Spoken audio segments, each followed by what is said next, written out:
नेते सन्माननीय उदयसिंह पाटील दादा यांच्या वाढदिवसाच्या निमित्तानं या ठिकाणी युवक मेळाव्याचं आयोजन केले गेलेलं आहे आणि या युवक मेळाव्यासाठी या कार्यक्रमाचे प्रमुख पाहुणे त्याचबरोबर या कार्यक्रमाचे अध्यक्ष म्हणून आपल्याला या आकाशनगरचे ज्येष्ठ नागरिक आणि सहाय्यक आयुक्त मत्स्य विभागाचे सन्माननीय जगदाळे साहेब, त्याचबरोबर प्रमुख पाहुणे सन्माननीय वसंतराव हंकारे सर, या ठिकाणी व्यासपीठावर उपस्थित असलेले आमचे कराड तालुका पंचायत समितीच्या सभापती सन्माननीय फरीदा इनामदार साहेब, त्याचबरोबर रयत संघटनेचे प्रमुख प्राध्यापक धनाजी काटकर, कोयना दूध संघाचे चेअरमन वसंतराव रखाडे आबा, खरेदी विक्री संघाचे चेअरमन आबा, त्याचबरोबर बाजार समितीचे सभापती महादेवराव देसाई बापू, त्याचबरोबर या ठिकाणी प्रमुख उपस्थित असलेले मलकापूर नगरपंचायतीचे माजी सभापती शंकरराव चांदे आप्पा, त्याचबरोबर विद्यमान सदस्य कमलताई कुराडे, त्याचबरोबर सागर जाधव, अमर इंगोले, त्याचबरोबर किशोर येडगे, आमचे कन्सेसर अशोकराव पाटील बोर्देकर बाजार समितीचे संचालक, हनीफ मुल्ला, या संघटनेवर प्रेम करणारे आपण सर्व मलकापूर नगरीतील युवक कार्यकर्ते आणि उदयसिंह पाटलांच्या वरती प्रेम करणारे आपण मित्र परिवार, गेल्या 17 तारखेपासून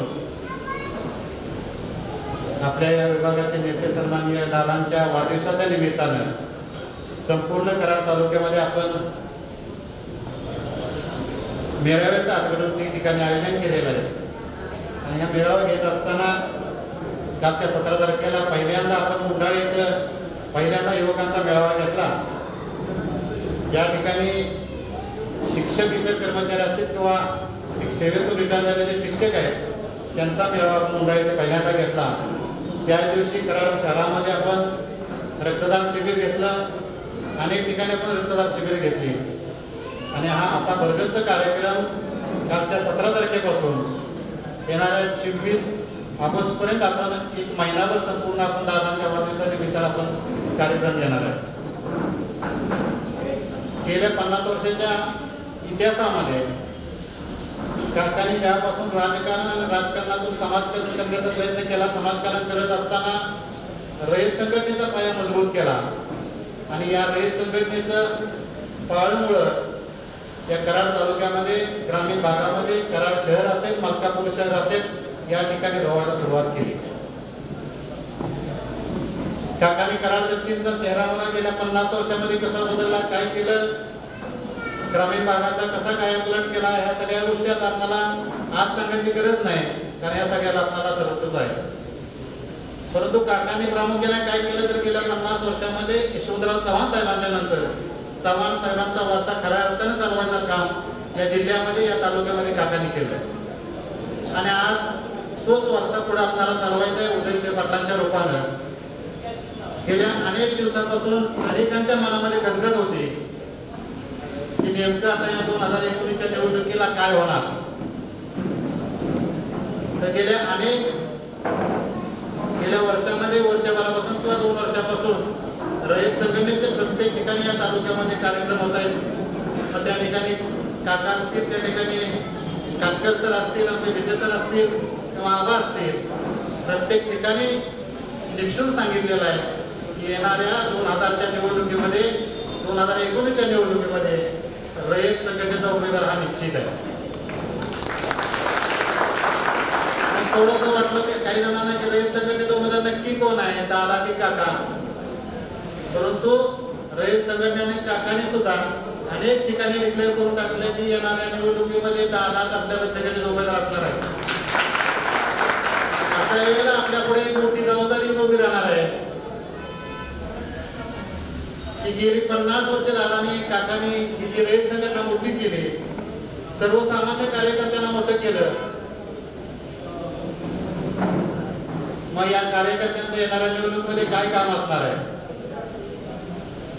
जर काही रयत संघटना नसती तर आमच्या शेळकेवाडीमध्ये राहणारे काटकर सर किंवा तालुक्याच्या छोट्या गावामध्ये राहणार मी स्वतः असेल प्रदीप पाटील याची ओळख तालुक्याला झाली नसती.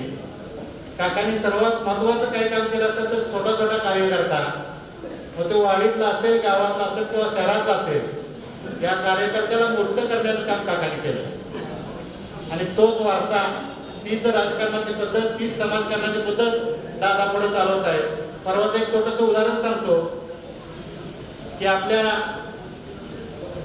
राज्यामध्ये एक ठिकाणी धरण फुटल्याची बातमी समजली. धरण फुटल्यानंतर मग त्याच्यावर काय काय चर्चा झाल्या, राजकीय विश्लेषकांनी काय काय चर्चा केल्या हे तुम्हाला माहिती आहे. परंतु अशीच चर्चा होत असताना दुसऱ्या दिवशी मला तिसऱ्या दिवशी आपल्या येळगावच्या तिथं धरण फुटलं अशी बातमी वाढायसाठी सर गिरदासाहेब पसरली. दादा त्यावेळेला सातारमध्येच होतोय, परंतु आत्मीयता किती आहे बघा. दादांना ज्या वेळेला समजलं त्याच वेळेला दादाने कुठलाही विचार केला नाही, कुणाला काही सांगितलं नाही.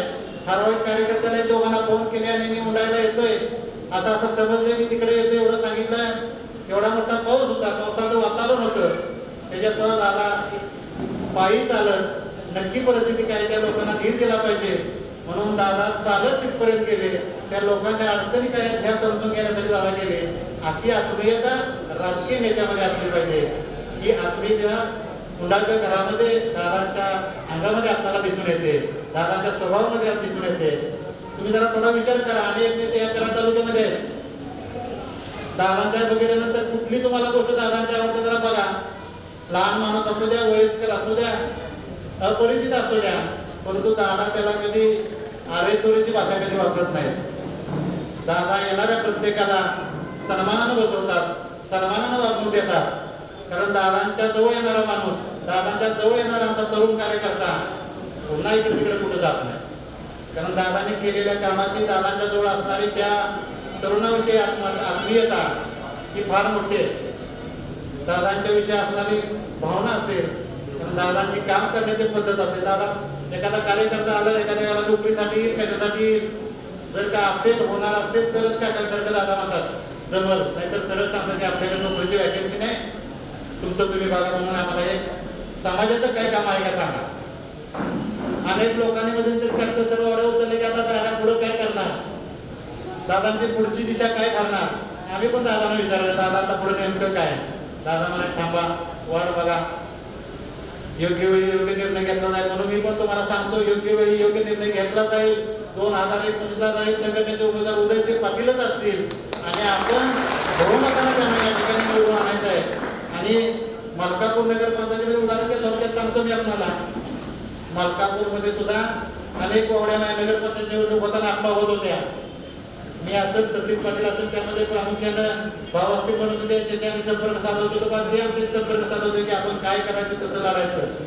परंतु एक निश्चित आहे, धर्मांध शक्तीच्या विरोधात लढायचं असेल तर काय केलं पाहिजे याचं ज्वलंत उदाहरण कालची मलकापूर नगरपंचायत आहे. जर वेद संघटना नसती, काकांचा गट नसता, तुम्ही एकत्र झाले नसतं तर यामध्ये मलकापूरमध्ये आपल्याला आपलं चित्र वेगळं बघायला मिळालं असतं. आणि ते आपणाला, आपल्या संघटनेला असेल किंवा पक्षाला असेल, हे न मानवणारं होतं. भविष्य काळामध्ये आपल्याला अनेक गोष्टीचा टप्पा पार करायचा आहे. दादांच्या मध्ये असणारे दादा, आता काकांच्या पाठीमागे दादा कोयना बँक असेल, खरेदी विक्री संघ असेल, कोयना दूध संघ असेल, शेती उत्पन्न बाजार समिती असेल, शामराव पाटील पतसंस्था असेल, या सगळ्या संस्था दादा बारीक दादांचं त्यामध्ये लक्ष असते. आणि त्याच्यामध्ये थोडं थोडं आहे दिसतं दादांचं लक्ष किती बारीक आहे. अगदी लहानातलं लहान कार्यकर्ता त्याला काय पाहिजे, एखाद्या शिक्षण संस्थेमध्ये काही अडचण आहे का, त्या सगळ्या बारीक गोष्टी काका दादा अतिशय बारकाईने समजावून घेतात.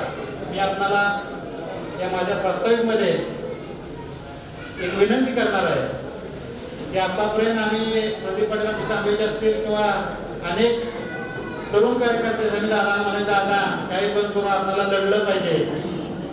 आता दादांची लढाई तयारी आहे. दादांच्या खांद्याला खांदा लावून किंवा दादाच्या 10 पावलं पुढे जाऊन आपल्याला एक करादक्षिणेची जबाबदारी आपल्याला अंगावर घ्यावं लागेल. त्या प्रसंगी आपल्याला तन मन धन ओतावं लागलं तरी आपण त्या ठिकाणी असं म्हणायचं नाही की आता माझ्याकडे काही नाही, मी काय करू. असं आपल्याला बोलता येणार नाही. पाठीमागचा 2014चा जर इतिहास आपण बघितला तर आपण कराड शहर असेल आणि मलकापूर असेल या ठिकाणी आपल्याला ताकद कमी पडलेली आहे आणि ही ताकद वाढवण्याचं काम आपल्याला यावेळेला करायचं आहे. दादानी या संघटना मोठ्या करत असताना प्रामुख्यानं तरुणांना केंद्रबिंदू धरलेला आहे. तरुणांना करत असताना दादानी ज्येष्ठांना कुठला आवडलेला नाही. ज्येष्ठांना पण तेवढीच किंमत दिल्या आणि तरुणांना तेवढीच किंमत दिल्या. फक्त दादानी एकच केलं, वनवासातून आल्यानंतर दादानी या आकाशनगरमध्येच आपण एक मेळावा घेतला होता तरुणांचा. त्यावेळेला दादानी त्याला एक शब्द दिला होता, आठवते का बघा, मी तुमच्या बरोबर आहे. तुम्ही सांगशीला त्यावेळेला मी तुमच्या प्रत्येक गोष्टीत तुमच्या बरोबर आहे. मग दादा जर का आपल्यावर असतील, आपली जबाबदारी आहे की आपण दादांच्यावर असलं पाहिजे. आणि दादांच्यावर असण्यासाठी आपल्याला 2019ला एवढं मोठं मायक्रो प्लॅनिंग करावं लागेल. मलकापूर असेल, कराड शहर असेल, ग्रामीण भाग असेल, या ग्रामीण भागातल्या प्रत्येक बूथवर जाऊन आपल्याला काम करावं लागेल. प्रदीप पाटलांना जर का म्हटलं की नाही माझं आता मी कराडमध्ये पण बघणार, मलकापूरमध्ये पण बघणार आणि आमच्या कोळी भागात बघणार असं चालणार नाही. प्रदीप पाटलाचं गाव तालुका आहे, तालुक्यामध्ये पहिल्यांदा तालुक्यामध्ये लक्ष घातलं पाहिजे. आमच्या आपलं महादेव देसाईंचं गाव काले, काल्यामध्ये महादेव देसाईंनी लक्ष घातलं पाहिजे. कारण काले असेल, रेटरे असेल, वडगाव हवेली असेल किंवा कारवे असेल, या ठिकाणी ही गावं लोकसंख्या मताच्या कडेवरील मोठी आहेत. या ठिकाणी आपल्याला एकदम बारीक लक्ष देऊन, तुम्ही आता खरेदी संघाचं चेअरमन म्हणून काम करताय. महादेव देसाईंना बाजार समितीचं चेअरमन केलंय. चेअरमन म्हटले की फार वगैरे असतील, सगळ्यांचं लक्ष असतं त्या ठिकाणी. कारण त्या ठिकाणी जर काही एखादं पद मोठं केलं की तुम्हाला सगळी डॅमेज करायला त्या ठिकाणी बघतात. तुमच्यावर मोठी जबाबदारी 2019ला अतिशय मायक्रो प्लॅनिंग करून आपण 2019ला दादांच्या पाठीमागं युवकांची फार मोठी आपण ताकद उभी करूया. आणि या मेळाव्याच्या निमित्त मलकापूर शहरातील तरुणांना, युवकांना मी आवाहन करणार आहे. आमचा आम्हाला बोलायचं सागर असेल, जयंत असेल, हानिक मुला असेल किंवा आमचे भोसले साहेब असतील, सर्व असतील, ज्यांचे जुने जाणते असतील किंवा तरुण वर्ग, या सगळ्यांनी गेल्या वेळेला मलकापूरमध्ये आपल्याला जो फटका बसलाय त्याची 2009ची पुनरावृत्ती झाली पाहिजे की 2009ला दादा आपल्याला या मलकापूर शहरामध्ये 1100 मतात लीड आलो. तेच लीड आपण यावेळेला घेऊया एवढीच आपल्याला विनंती करतो आणि माझं प्रास्ताविक भाषण संपवतो. जय हिंद, जय महाराष्ट्र. एक जर कमळावरती पडतो चमकतो, मात्र तोच थेंब जर या शिपल्यात पडला तर त्याचा मोती बनतो. ॲडव्होकेट उदयसिंह पाटील दादा यांच्या वाढदिवसाचं औचित्य साधून गेल्या 17 तारखेपासून कार्यक्रम सुरू आहे.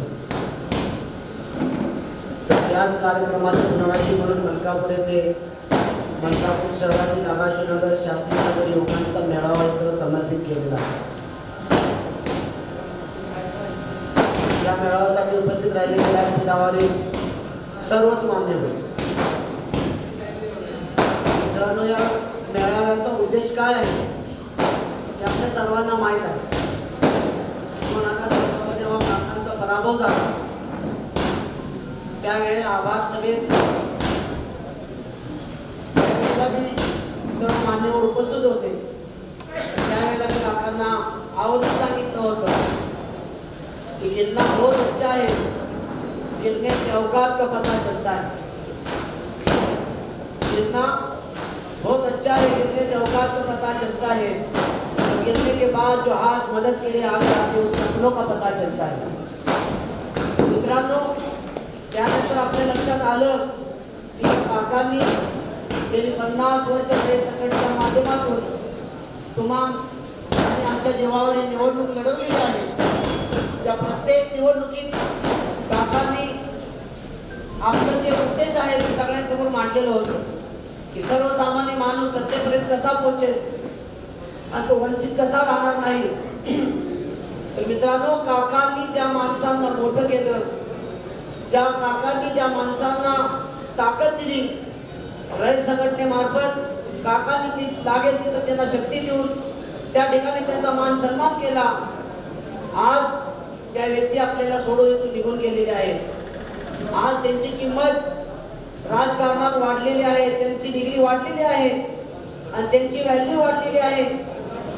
जसं एक कोळशाच्या खाणीमध्ये एक हिरा पडलेला आहे, त्या हिऱ्याची किंमत काय आहे हे कोणी सुद्धा ओळखू शकलं नाही, पण त्या हिऱ्याची किंमत आदरणीय काकाने ओळखून त्याला तिथून उचलला आणि त्याला पैलू पाडले, त्याला प्रत्येक प्रक्रियेत नेला आणि त्याला नेऊन त्याचं पूर्ण परिपक्वत्व केलं आणि त्याला शोरूम मध्ये आणून उभं केलं. त्यानंतर त्याची किंमत बाजारात होऊ लागली. ही त्याची किंमत नाही मित्रांनो, ही सर्व किंमत आहे ती आदरणीय काकांची आहे. मला सांगताना आनंद होतोय की आज आपण सर्व काकांवर प्रेम करणारे, दादांवर प्रेम करणारे आहोत.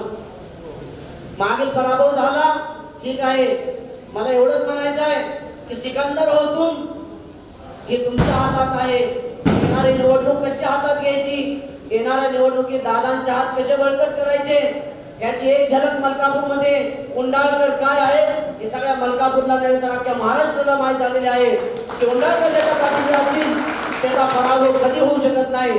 कारण काका त्याच्या डोक्यावर हात ठेवतील त्याच्यावर गुलाल हा 100% पडलेला असेल. मला एवढंच म्हणायचं आहे या निमित्ताने की परवा दिवशी बीडमध्ये 1-2 वर्षापूर्वी आमच्या जमातीच्या मार्गातून आम्ही जातो दादा, तिथं परळीमध्ये आम्ही गेलो. स्वर्गीय गोपीनाथजी मुंडे यांचं गाव आहे ते. तिथं आमचे मानणारे बरेच मित्र आहेत. ते मित्र सारखे विचारायचे की हा फोटो कोणाचा ठेवलाय, हा फोटो कोणाचा ठेवलाय. मी त्यांना सांगायचो हा फोटो शेअरचा आहे. दादांना बघितलं की ते म्हणाले किसका फोटो आहे, मी म्हणायचो हा फोटो शेअरचा आहे. आणि काकाचा फोटो बघितल्यानंतर म्हणायचे पुढे बुजुर्ग कोण आहे, तर मी म्हणायचो बब्बर शेर है, ये बड़ा शेर है, ये सबकी शिकार करना जानता है. आणि आता येणाऱ्या विधानसभेला सुद्धा कोणीही घाबरायची काही गरज नाही. कारण मलकापूरच्या नगरपंचायतीच्या नगर परिषदेच्या निवडणुकीच्या माध्यमातून 1 ते 9 पर्यंत दादा आम्ही फिरलेलो आहोत. मुस्लिम समाजाची मला एवढी गॅरंटी आहे की मलकापूरच्या नगर परिषदेत आम्ही विधानसभेची साखर पेरणी तिथे केलेली आहे. दादा 100% मुस्लिम समाज तुमच्याच पाठीचे आहे. फक्त आता दांडा आमच्या हातात आहे. आता बघूया पताका कुठले झेंडा बोलताय हेच बघायचं आहे. आदरणीय मित्रांनो, भिण्याचं काही कारण नाही. आणि मी माझ्या मुस्लिम समाजाला आणि सर्व जाती धर्मातील सर्व बंधूंना एक आवाहन करतो की काकांनी आजपर्यंत कुठलाही समाज, कुठलीही व्यक्ती म्हणून राजकारण केले नाही, तर काकाने प्रत्येक समाजाला प्रतिनिधित्व करायची संधी दिली. आज पैशाचे आमचे सासरे विशालपट्टू इनामदार 1-2 वर्षापूर्वी त्यांचं निधन झालं. त्यांनी सुद्धा सांगितलं आमच्या सासऱ्यांना की बघा जावयांना सांगा मी जो सभापती झालोय मुस्लिम असताना तो फक्त आणि फक्त सगळ्यांचा विरोध असताना विलासराव पाटील निटाळकरांमुळे झालो. तुम्ही सांगा की हनीफला सांगा की काकांची साथ कधी सोडू नको. किती तू छोटा असलास तरी काकांचं हे लक्ष तुझ्यावर राहणारे 100% आहे.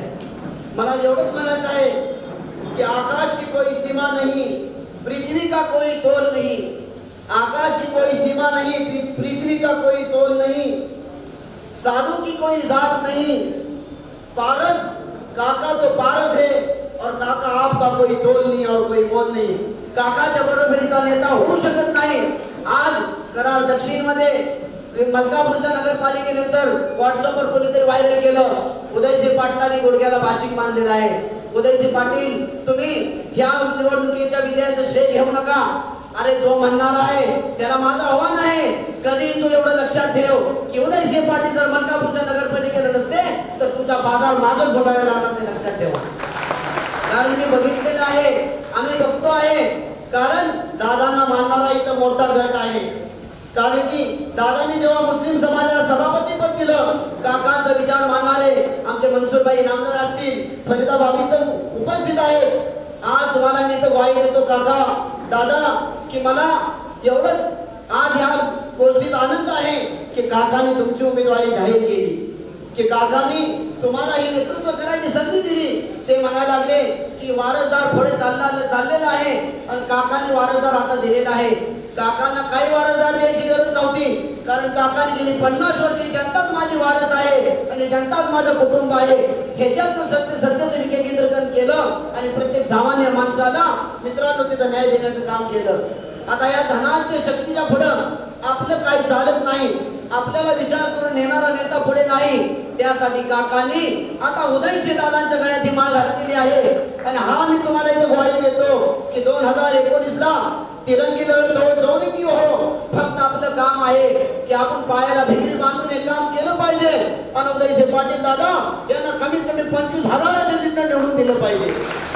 कारण की मागचा पराभव त्याच्याबद्दल मी तुम्हाला थोडक्यात सांगतो, माझे 2 शब्द संपवतो. सिकंदर हो तुम, सिकंदर हालात के आगे नहीं झुकता. तुम सिकंदर हो, तुम्हारे हाथ में किसी को जीत देना और किसी को पराभव करना है तुम्हारे हाथों में है. अगर तुम किसके पीछे खड़े हो जाओगे तो सबके मेरे हम सब मिलके सब लोगों को पराजित कर सकते हैं, ये मुझे उसका यकीन है. सिकंदर हो तुम, सिकंदर हालात के आगे नहीं झुकता. तारा टूट भी जाए जमीन पर नहीं गिरता.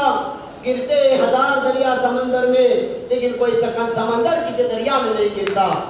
सहयोगाने मला इथे बोलण्याची संधी दिली याबद्दल मी त्यांचे आभार मानतो. माझे 2 शब्द संपवतो. जय जय महाराष्ट्र. निमित्तानं आपण पूर्ण कराड तालुक्यामध्ये जे कार्यक्रम आयोजित केलेले त्याच्यातला हा दुसरा कार्यक्रम मलकापूरमध्ये युवक आणि कार्यकर्त्यांचा मेळावा आयोजित केला. या मेळाव्याला मार्गदर्शन करण्यासाठी सांगलीचे प्राध्यापक अंकारे सर इथे उपस्थित आहेत. या कार्यक्रमाचे अध्यक्ष जगदाळे साहेब आणि व्यासपीठावरील सर्व सन्माननीय. आता प्रास्ताविकामध्ये प्रदीप पाटील आणि बहिणी त्यांच्या विचार व्यक्त करताना काही गोष्टी सांगितलेल्या आहेत की राजकारणामध्ये आणि समाजकारणामध्ये मार्गक्रमण करत असताना सामान्य माणूस केंद्रबिंदू ठेवून आपली राजकीय वाटचाल करणारा नेता या ठिकाणी विलास काका पाटील उंडाळकर आहेत. हे आपल्याला काही नवीन सांगण्याची गरज नाही. आपण आज मलकापूर आगाशिवनगर मध्ये हा कार्यक्रम घेतोय. मला एवढं या निमित्तानं सांगायचं आहे की बरीचशी मंडळी समोर बसलेले आहेत. त्याच्यातली काही आमच्या कुंभारगाव मतदारसंघातले आहेत, काही आमच्या उंडाळे मतदारसंघातले, कोळी मतदारसंघातले. परंतु आगाशिवनगरला आणि मलकापूरला कोयना वसाहतीमध्ये आपण वास्तव्य करतोय. हे काय आपलं गाव सोडून इथं राहण्याच्या दृष्टिकोनातून काहीतरी एक टाइमपास म्हणून नव्हे. आपल्याला या ठिकाणी नोकरीच्या निमित्तानं आपण शहराकडे घरं घेतलेले आहेत. बऱ्याच जणांचे बारके बारके का असनात पण बंगले याच्या पाठीमागे या ठिकाणी विलास काकांची प्रेरणा आहे हे आपण विसरून चालणार. कारण अंकारे सर काकांनी त्यांच्या राजकीय कारकिर्दीमध्ये हजारो लोकांचे संसार उभे केलेले आहेत. हजारो लोकांचे संसार. हे व्यासपीठावर बोलणारी गोष्ट नुसती नाही आहे, ही वस्तुस्थिती आहे. इथं बसलेल्या 50% जास्त माणसं ग्रामीण भागातून गरीब शेतकरी कुटुंबातली माणसं आहेत आणि ती माणसं शहरामध्ये वास्तव्य करतायत. शहरामध्ये आपली या ठिकाणी राहण्याची व्यवस्था स्वतःच्या भांडवलातून त्यांनी केलेली आहे. मग कोण व्यवसायासाठी असेल, कोण नोकरीच्या निमित्तानं आला असेल. परंतु आज त्या काहींची मुलं IT मध्ये IIT मध्ये शिकतायत. ही किमिया याचं या ठिकाणी श्रेय आमच्या विलास काकांना जातं. आणि म्हणून आता सांगितलेल्या पद्धतीनं आपण 2019 ची निवडणूक जवळ आलेली आहे. टाकाला जाऊन मोगा लपवायची गरज नाहीये. रयत संघटनेच्या माध्यमातून उदयसिंह पाटलांची उमेदवारी आजही या निमित्तानं मी जाहीर करतो की उदयसिंह पाटील आणि उमेदवार असणार आहेत, लढणार आहेत आणि जिंकून आणायचं आहे. यासाठी तुमची साथ आवश्यक आणि जिंकण्यासाठी मित्र कुठलाही डाव प्रतिडाव करावा लागतो. राजकारण म्हटलं की समोर कोण आहे हे आपण या ठिकाणी आजमावून आपल्या प्रतिस्पर्ध्यावर मात करण्यासाठी जशा पद्धतीनं खेळाडू काम करतात तशा पद्धतीनं आपण खेळाडू वृत्तीनं कार्यकर्त्यांनी काम करण्याची आवश्यकता आहे.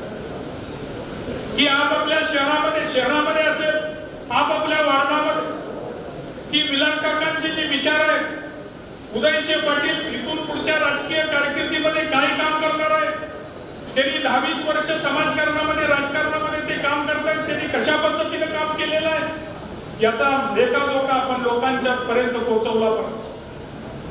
कारण मत कुणाला द्यायचं हे मतदारच ठरवतो. आपण काय आहे हे फक्त आपल्याला सांगायचं आहे. आणि जे काकांनी आतापर्यंत 50 वर्षाच्या या ठिकाणी काका म्हणले मी कार्यक्रमाच्या निमित्तानं गेलो होतो.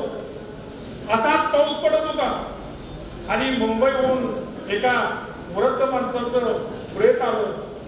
मुंबईतच त्याचं निधन झालं होतं, गावाकडे आलं. अहो संध्याकाळी असा उभा पाऊस होता, त्याला या ठिकाणी दहन देण्याचा प्रश्न फार मोठा होता. लोक 2-3 तास पाऊस उघडण्याची वाट बघत होते. शेवटी टायर मध्ये घालावं. आणि म्हणून गाव तिथं स्मशानभूमी झाली पाहिजे, गाव तिथं रस्ता झाला पाहिजे, शाळा झाली पाहिजे, आरोग्याच्या सुविधा झाल्या पाहिजे. हे नुसतं बोलून होत नाही, तर शासनामध्ये या ठिकाणी आपला प्रतिनिधी त्या क्षमतेचा असेल तर ते होऊ शकतं, हे विलास काकांनी दाखवले. आणि म्हणून दादांच्या वाढदिवसाच्या निमित्तानं आपण वेगवेगळे कार्यक्रम आयोजित करतो. परवा मुंडाळ्यामध्ये जे शिक्षक सेवानिवृत्त झालेले आहेत त्यांचा अंकारे सर आम्ही मेळावा घेतला. त्यांना प्राचार्य पाटणे सरांनी या ठिकाणी मार्गदर्शन केलं. आज आपण या मेळाव्याला तुम्ही मार्गदर्शन करणार आहात. आपण सगळा या ठिकाणी एक ताण झालं, तुम्ही आलाय कराडमध्ये, तुम्ही वेगवेगळ्या व्यक्तींशी चर्चा करून माहिती घेतली असेल. आमचं रयत संघटनेचं व्यासपीठ हे लोकांना बरं वाटेल असं कधी बोलत नाही. लोकांना जे काही खरं आहे ते आम्ही सांगत असतो. आणि म्हणून हे शाश्वत व्यासपीठ 50 वर्ष टिकले. कारण बरं बोलणारे पुढारी लय असतात की लोकांना काय बरं वाटेल तेवढं बोलायचं, खरं बोलायचं नाही. आणि म्हणून मगाशी हनीबाईंनी सांगितलं की या मलकापूरची निवडणूक लागल्यानंतर अनेकांच्या भुवया उंचावल्या होत्या की विलास काकांची भूमिका काय असेल. परंतु विलास काकांची राजकीय भूमिका कायम अशी असते की जिथं चांगलं चाललेलं आहे, जिथं चांगलं आहे त्याला चांगलं म्हणायचं आणि त्याला पाठिंबा दिला पाहिजे आपण. म्हणून मनोहर भाऊ शिंदेना तो पाठिंबा या ठिकाणी काकांनी बिनशर्त जाहीर. आणि निवडणूक झाल्यानंतर तुम्ही बघितलं, विश्लेषण केलं असेल की याच्यामध्ये कशा पद्धतीनं कसा विजय झाला, त्याच्यावर आपण या ठिकाणी आज बोलणार नाही. परंतु काकांची कायमची भूमिका आहे, जे चांगलं चाललेलं आहे ते मोडू नका. अरे कार्यकर्ता उभा करण्यासाठी 50-50 वर्ष लागतात. एखादी संस्था उभी करण्यासाठी हाडाची काढं करावी लागतात. आणि ती चांगली चालवण्यासाठी माणसांचा वणवा आहे. जिथं चांगलं चाललंय तिथं आडवा पाय घालू नका. जे चांगलं आहे त्याला चांगलं म्हणा, जे वाईट आहे ते हद्दपार करा. आणि म्हणून अशा पद्धतीनं सलग 7 वेळा विधानसभेमध्ये जाणारा हा आमचा नेता की महाराष्ट्रामध्ये सुद्धा त्यांची काका म्हटलं की मुलं काहीच नाही. अंकारे सर 24 तारखेला आपण या ठिकाणी कार्यक्रम ठेवलेला आहे. मार्केट कमिटीमध्ये काकांचे ज्येष्ठ बंधू शामरावांना त्यांच्या पुतळ्याचं अनावरण आहे. मार्केट कमिटीला 75 वर्ष पूर्ण झाली, याचाही संयुक्त कार्यक्रम आपण 24 तारखेला मलकापूर आपल्या मार्केट कमिटीमध्ये ठेवलेला. त्या कार्यक्रमाला सुद्धा ज्यांच्या हस्ते पुतळ्याचं अनावरण होणार आहे ते काळ सिद्धेश्वर महाराज या ठिकाणी उपस्थित राहणार आहेत. त्यांचेही विचार आपल्याला ऐकायला मिळतील. त्या ठिकाणी कार्यक्रमाचे अध्यक्ष या बाबा आढाव आहेत. हमाल मापाडी महामंडळाचे ते महाराष्ट्राचे अध्यक्ष आहेत. आणि महाराष्ट्रामध्ये जवळजवळ 13 लाख कर्मचारी त्यांच्याशी संलग्न असणारे अशी मोठी संघटना महाराष्ट्रामध्ये चळवळी चालवत आहेत. वय वर्ष 91 आहे. परंतु तुम्ही 24 तारखेला भाषण ऐका. ते अध्यक्ष आहे. कार्यक्रमाला प्रमुख उपस्थिती म्हणून एक ठिकाणी जयंत पाटील राष्ट्रवादी काँग्रेसचे प्रदेशाध्यक्ष, बाळासाहेब थोरात काँग्रेस कमिटीचे प्रदेशाध्यक्ष, तेही प्रमुख उपस्थितीमध्ये आहेत. आणि माजी राज्यपाल श्रीनिवास पाटील हे सुद्धा उपस्थित आहेत. म्हणून कार्यक्रमाचं नियोजन करत असताना काहीतरी राजकारण डोळ्यासमोर ठेवून कधी करत नाही. जी माणसं लोकांना समाज प्रबोधन करणार आहेत, जी समाजासाठी काहीतरी व्यासपीठावरून सांगणार आहेत, अशा लोकांना व्यासपीठ मिळालं पाहिजे आणि त्यांचे विचार आपण ऐकले पाहिजे. यासाठी 24 तारखेला 24 ऑगस्ट शनिवार आहे, वेळ दुपारी 2चे. आपण जवळच्या गावातल्या मोठ्या संख्येनं मार्केट कमिटीमध्ये आपण उपस्थित राहावं अशी मी रयत संघटनेच्या वतीनं तुम्हाला विनंती करतो. म्हणजे असे जे समाज प्रबोधनाचे काम कार्यक्रम जे आहेत ते विलास काका मला वाटतंय फेब्रुवारीचा कार्यक्रम जो असतो 18 फेब्रुवारीला स्वातंत्र्यवीर दादा उंडाळकरांच्या पुण्यस्मरणानिमित्त हा कार्यक्रम गेले कित्येक वर्ष 25-30 वर्ष झालं काका करतात. उंडाळ्यासारख्या ग्रामीण भागामध्ये राष्ट्रपती आले, माजी मुख्यमंत्री आले, या ठिकाणी यशवंतराव चव्हाण साहेब आले, वसंतदादा आले, माजी पंतप्रधान चंद्रशेखर आले, अरुण असंपाती आले, म्हणजे अशी मोठी माणसं की जी माणसं आमच्या ग्रामीण भागातल्या किंवा तालुक्यातल्या माणसाला बघायला मिळणार नाहीत अशी माणसं तुम्हाला प्रबोधन करण्यासाठी विलास काकाने आणली. याच्या पाठीमागचा उद्देश एवढाच होता की या ठिकाणी बाहेर जगात काय चाललंय ते थोडंसं ऐका. आणि म्हणून 24 तारखेला आपण अवश्य या.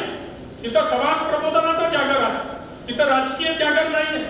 आणि म्हणून आपण सर्वांनी मोठ्या संख्येने तिथं उपस्थित राहावं. उदयशी दादांना या निमित्तानं आपण सगळ्यांनी अंकारे सर 21 तारखेला दादांचा वाढदिवस होता. मार्केट कमिटीमध्ये त्यांनी शुभेच्छा स्वीकारल्या 11 वाजल्यापासून 5 वाजेपर्यंत.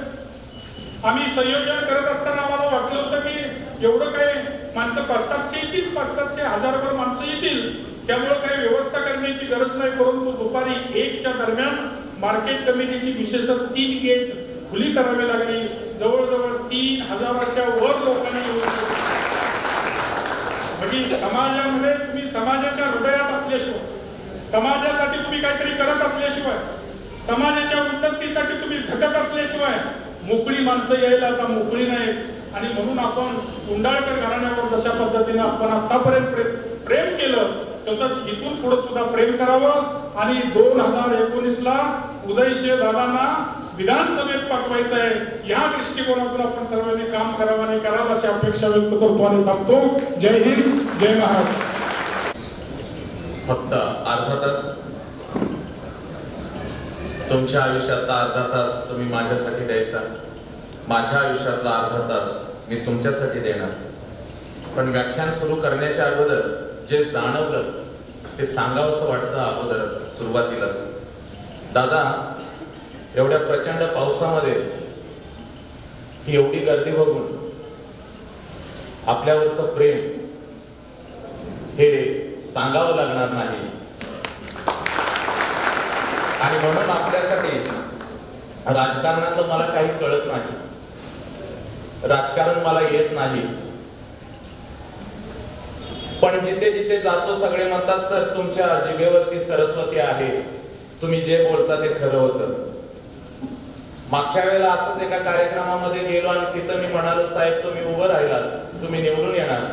कार्यक्रम संपला, आचारसंहितेला अजून 4 दिवस बाकी होते. कार्यकर्ते माझ्या जवळ आले, म्हणले सर तुमच्या जिभेवरती सरस्वती आहे, तुम्ही जे बोलतात तेच होतं आणि तेच होणार आहे, पण 4 दिवस तुम्ही आमच्याकडेच राहायचं, कारण दुसरीकडे कुठे जर जाऊन बोलला तर गोळ होईल.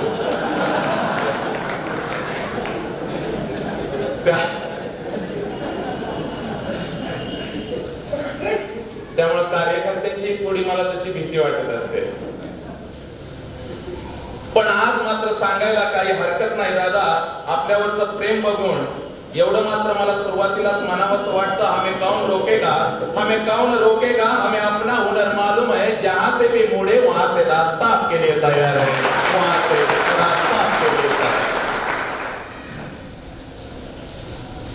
एकदा गाडगे बाबा माझ्या स्वप्नामध्ये आले. गाडगे बाबा मला म्हणाले वसंत अरे संपूर्ण महाराष्ट्रच नाही तर आता भारतभर फिरतोस, भारतामधल्या असंख्य गावामध्ये असंख्य माणसांच्या अंतर्मनामध्ये माणुसकीची ज्योत पेटवण्याचं काम करतोस, बाळा पैशाचं काय करतोस?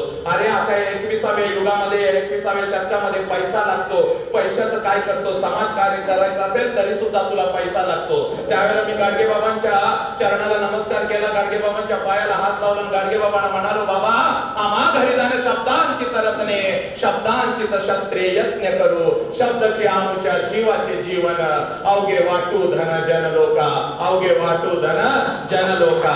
बाबांना मी सांगितलं बाबा कदाचित पैसे माझ्याकडे कमी आहेत, पण शब्दांच्या धनातून माणसांच्या अंतरंगाला आग लागते ना, आतला माणूस जागा होतो, आतला योद्धा जागा होतो. तरी सुद्धा बाबांनी मला जवळ घेतलं. गाडगे बाबा मला म्हणाले वसंता अरे माझ्या लेकरा पैशाचं काय करतोस, पैसा लागणार आहे पैसा. मी बाबांना म्हटलं गाडगे बाबांना बाबा तुम्हीच मला सांगा मी पैसा कसा कमवायचा. त्यावेळेला गाडगे बाबांनी मला सांगितलं वसंता 10 वर्षापूर्वी व्याख्यानाला उभं राहत होता त्यावेळेला तुझ्या समोर 15, 20, 25 लोक असायची, पण आता महाराष्ट्र फिरतोस आणि आता हजारोच्या संख्येने लोक तुझ्या समोर असतात. बीड नंतर बेळगावचं रेकॉर्ड ब्रेक झालं. 6 डिसेंबर 8,000 लोक तुझं व्याख्यान ऐकायला आले होते. आणि त्यामुळे आता पैसा कमवणं खूप सोपं आहे. मी म्हणलं काय करायचं? बाबांनी मला सांगितलं तुझ्या व्याख्यानाच्या दरम्यान ज्या व्यक्तीचा फोन पहिल्यांदा वाजतो ती व्यक्ती तुझ्या कार्याला 11,001 रुपयाचा चेक लगेच तिथंच देते. विचार मंचापासून प्रेक्षकांच्या पर्यंत सगळ्यांना हा नियम लागू आहे. उमेदवार असले तरी त्यांनाही हा नियम लागू आहे. त्यामुळे सगळ्यांनी मोबाईल शांत ठेवायचा आणि शायनिंग कुणी मारायचं नाही. आता विचार मंचावर मी आहे तोपर्यंत शायनिंग माझं आणि निवडणूक होईपर्यंत शायनिंग दादांचं. बस बाकी मस्त अर्धा तास घेणार आहे, जास्त वेळ घ्या. आणि दुसरी एक आत आहे, मस्त असं हसत बसायचंय. काही कळालं न कळालं चालेल, माझ्या दादांच्या मिशा बघत बसायचा, विषय संपला.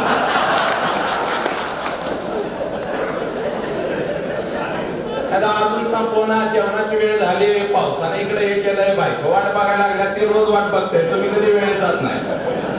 त्यामुळे मस्त चेहरा एकदम हसत पाहिजे. तर अरे निवडणूक म्हणजे आता सगळं कसं आनंदात झालं पाहिजे हो, टेन्शन सुद्धा आनंदात पाहिजे. त्यामुळे समोर माझ्या बसलेले सगळ्यांनी आनंद एकदम, काही नाही तर आधी मध्ये जरा हसायचं, नाही टाळी वाजू वाटली तरी जरा मध्ये मध्ये वाजू, आम्हाला बरं वाटतंय. त्यामुळे असं मस्त एकदम फर्स्ट क्लास, म्हणजे कसं असं जोश भरला पाहिजे, जोश आता ताकद आली पाहिजे. एकदा इन्स्पेक्शन चालू होतं शाळेमध्ये आणि साहेब असे आले आणि अशी पोरं सगळी होती, खेडेगावातली पोरं होती. आणि साहेबांनी असं उठवलं एका पोराला, म्हणले बोल रे बोल. म्हणले 50 अधिक 50 किती? तर ते म्हणाल 50 अधिक 50 110. तसे गुरुजी पळत गेले, म्हणले शाबास. साहेबांना कळायचं बंद झालं. पोरग त्याच्यावरचा मास्तर हे म्हणतोय 110, साहेब मास्तर म्हणतोय शाबास. साहेबांनी विचारलं, अरे 50 अधिक 50 किती होतंय? ते 110 सांगताय, त्याचे 5 का तो पडतोय? गुरुजी म्हणाले, हे बरं, बाकीची 300च्या वर सांगते, हे जवळ आले.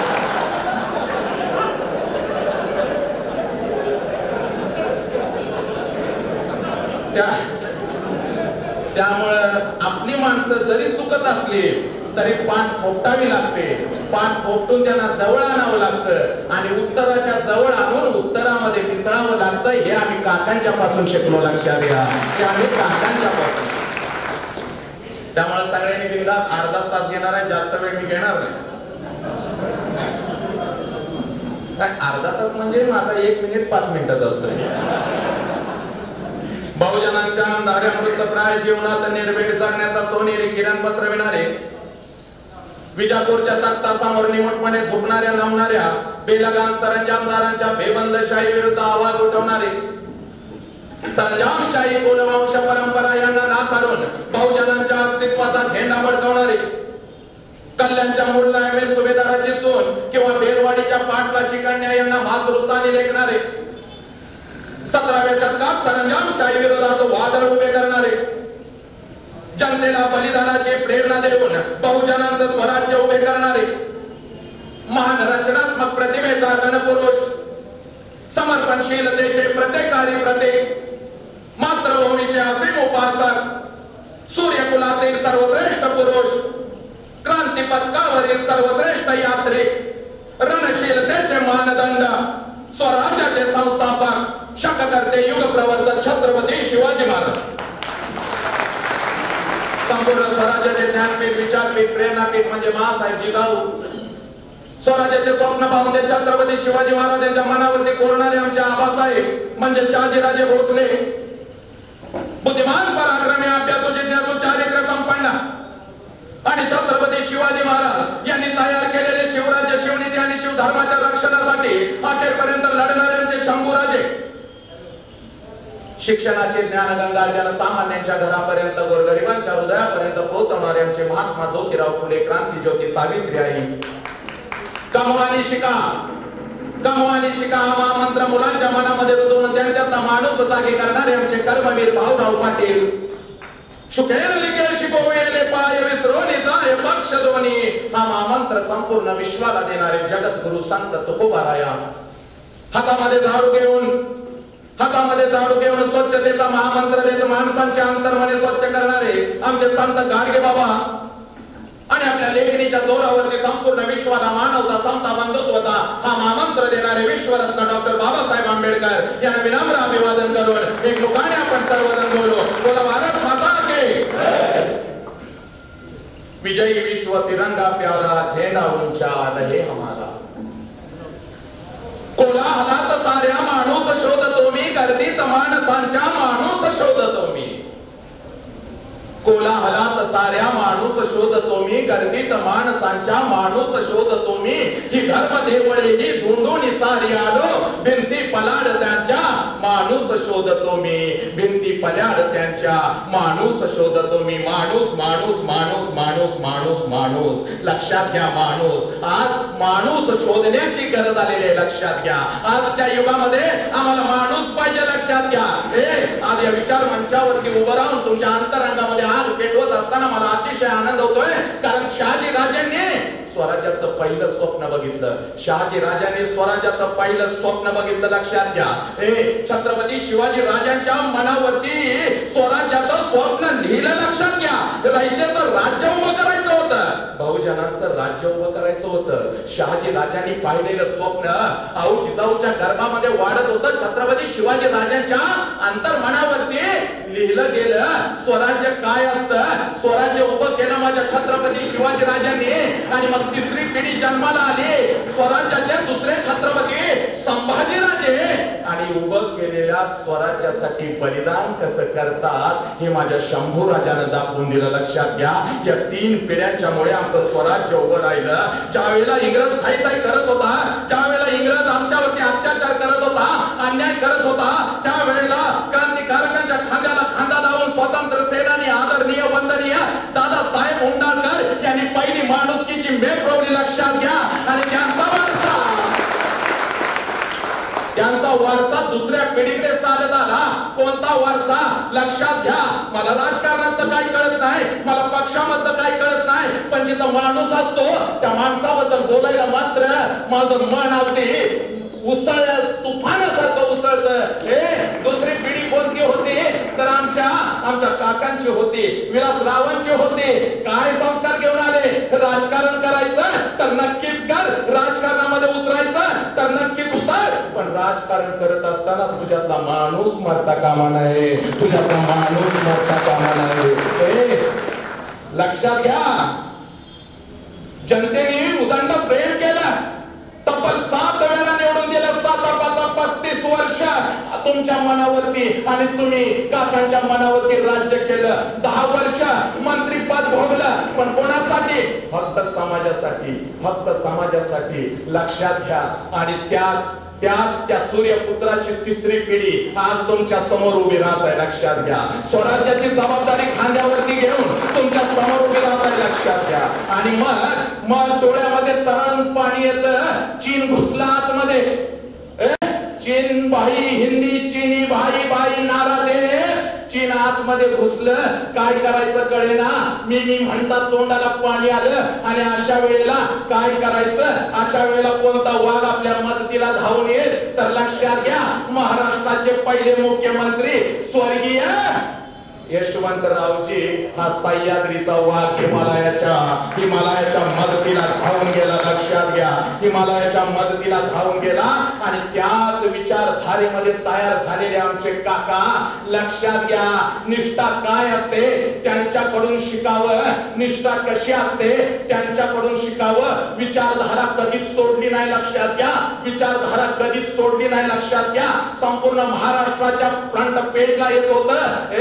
माझ्या काकांना तिकीट नाही मिळालं. विचारधारा सोडली नाही. लक्षात घ्या. कुठल्या पक्षामध्ये हा माणूस गेला नाही. लक्षात घ्या. कुठं झुकला नाही. लक्षात घ्या. कोणासमोर गेला नाही. लक्षात घ्या. जनतेनं तितकंच प्रेम केलं. दादा आपण दृष्टी आड होता तरी सुद्धा हा योद्धा लढला. पण स्वतः मधला माणूस विकला नाही. लक्षात घ्या. स्वतः मधला माणूस विकला.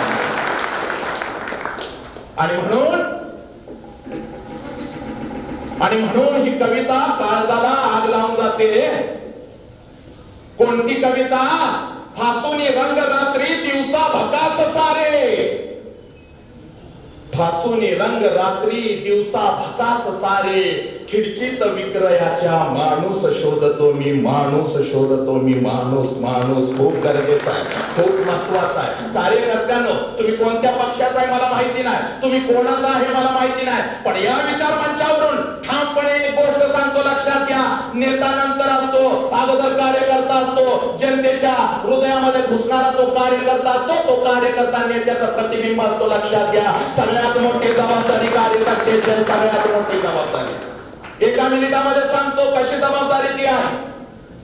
अरे गोवळकोंडेकरांच्याकडे माझा राजा गेला, गोवळकोंडेकरांच्याकडे माझा राजा गेला. जाताना मुठभर मावळे हाताशी घेऊन गेला. गोवळकोंडेकराला कळालं राजा येत आहे, वो दख्खन का शेर आ रहा है, जिसने अफजल खान को इस मिट्टी में गाड़ दिया था. ओ शिवबा आ रहा है, वो शिवबा आ रहा है. गोवळकोंडेकर पळत आले, गोवळकोंडेकर पळत आले. राजाला मुजरा केला, आइए राजा जी, ये दख्खन का शेर हम देखना चाहते थे, इस आंखों से हम देखना चाहते थे, और आज हम धन्य हो गए, आज हम धन्य हो गए, अपने आंखों से आपको देख लिया, बस आ जाइए, आ जाइए. राजांना घेऊन आला, आपल्या दरबारी घेऊन आला, आपल्या महाली घेऊन आला. निष्ठा काय असते बघा, काय असतो कार्यकर्ता बघा, काय असतो नेता बघा. गोवळकोंडेकर राजांना सगळं दाखवत होता. राजाजी देखिए हमारी गौशाला, राजाजी देखिए हमारी आश्वशाला, और राजाजी देखिए ये हमारे हाथी देखिए, 1000 हाथी है, 1000 हाथी. आपके पास कितने हाथी है 1000 हाथी. राजांनी गोवळकोंडेकराच्या नजरेमध्ये नजर घातली. साला राजे गोवळकोंडेकराकडे बघून हसले आणि राजे म्हणाले, हम हाथी नहीं रखते क्योंकि हमारा हर एक मावड़ा हाथी जैसे है. हमारा हर एक आदमी जो भी हमारे साथ काम करता है, जो भी इस रयत इस स्वराज्य की तलवार अपने हाथ में लेता है, वो हाथी से भी बड़ा है. गोवळकोंडेकर हुशार निघाला. गोवळकोंडेकर राजांना म्हणतो, तो क्या हो जाए, क्या हो जाए, हमारा हाथी और आपका एक आदमी हो जाए. राजे हंसले. राजे म्हणाले, जी हाँ अभी हो जाए, अभी हो जाए. तो राजा ना गोवळकोंडेकर म्हणतो, तो दे दीजिए, एक आदमी दे दीजिए. राजे मागं न बघताच म्हणाले, जो आपको चाहिए वो ले लीजिए, जो आपको चाहिए वो ले लीजिए. अरे मावळे मागे उभे होते. येसाची कंक एवढीच उंची, सरपातळ बांधा. येसाची कंक उभा होता. गोवळकोंडेकरांचं लक्ष गेलं, क्या ये लड़का लढेगा हाथी के साथ. गोवळकोंड तान्न करून येसाची कंक गोवळकोंडे समोर उभा राहिला, त्या बादशाह समोर. बोलतो, हा मैं लढूंगा. राजांच्या जवळ गेला, राजाने मुजरा केला, राजा फक्त हुकुम करा. राजे हसले, हुकुम. हत्ती समोर गेला. ताकदीपेक्षा युक्ती सर्वश्रेष्ठ असते हे राजांच्याकडून तो शिकलेला होता. कितीही ताकदवान हत्ती जर अंगावरती आला आणि त्या हत्तीपासून त्या क्षणाला बाजूला जर गेलं तर हत्ती आपली दिशा त्या क्षणाला बदलू शकत नाही. हा गनिमी कावा येसाजीच्या रक्तामध्ये होता.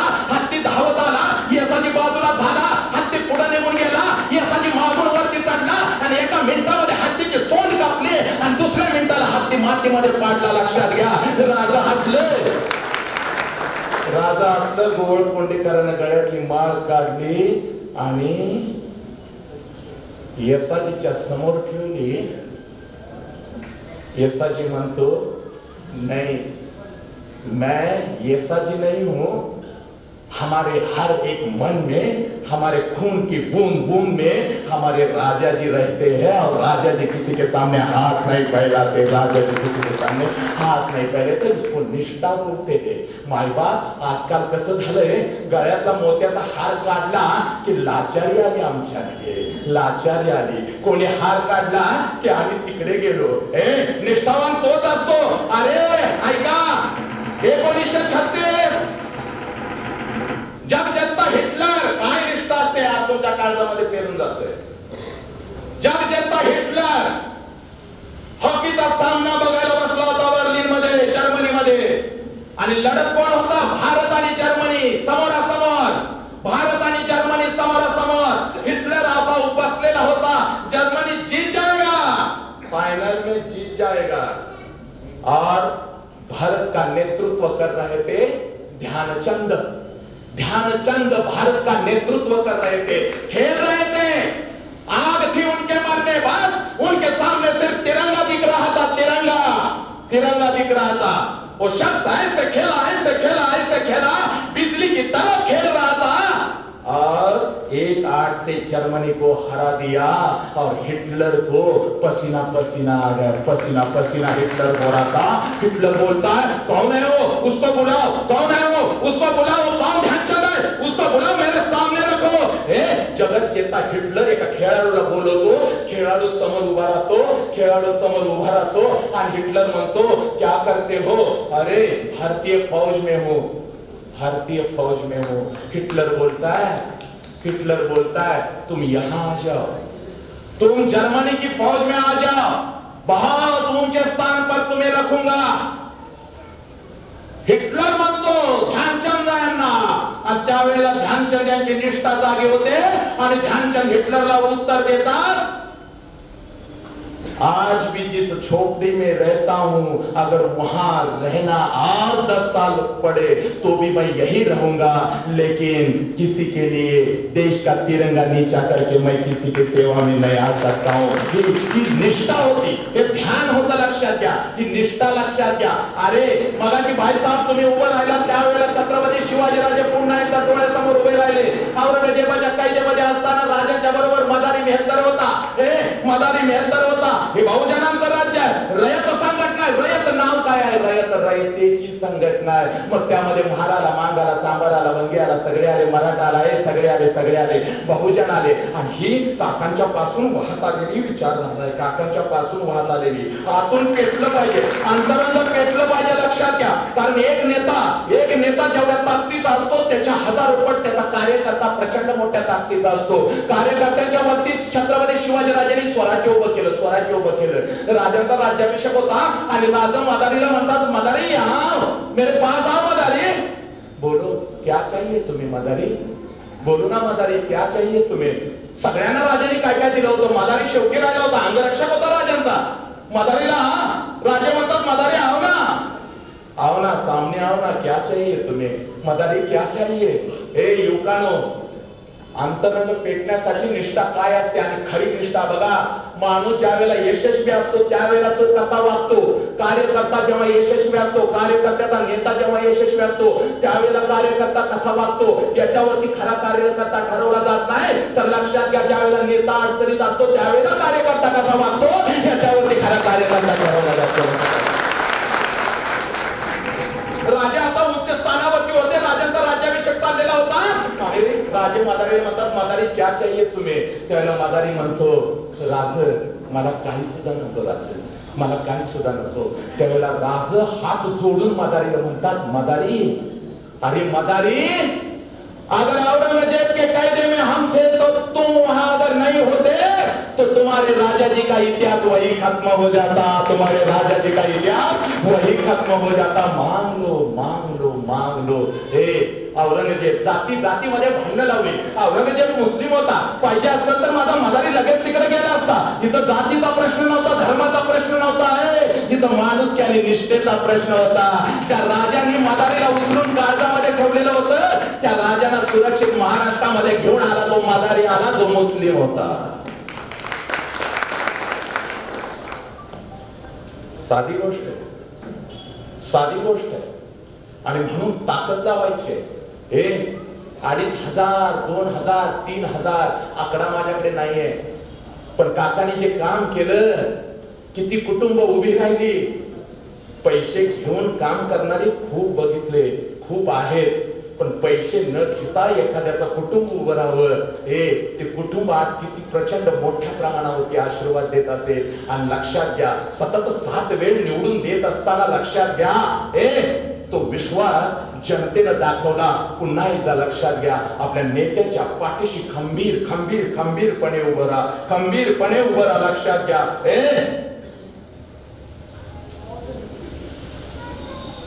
यशवंतराव चव्हाणांचं पुस्तक वाचत असताना आईचे संस्कार आठवले।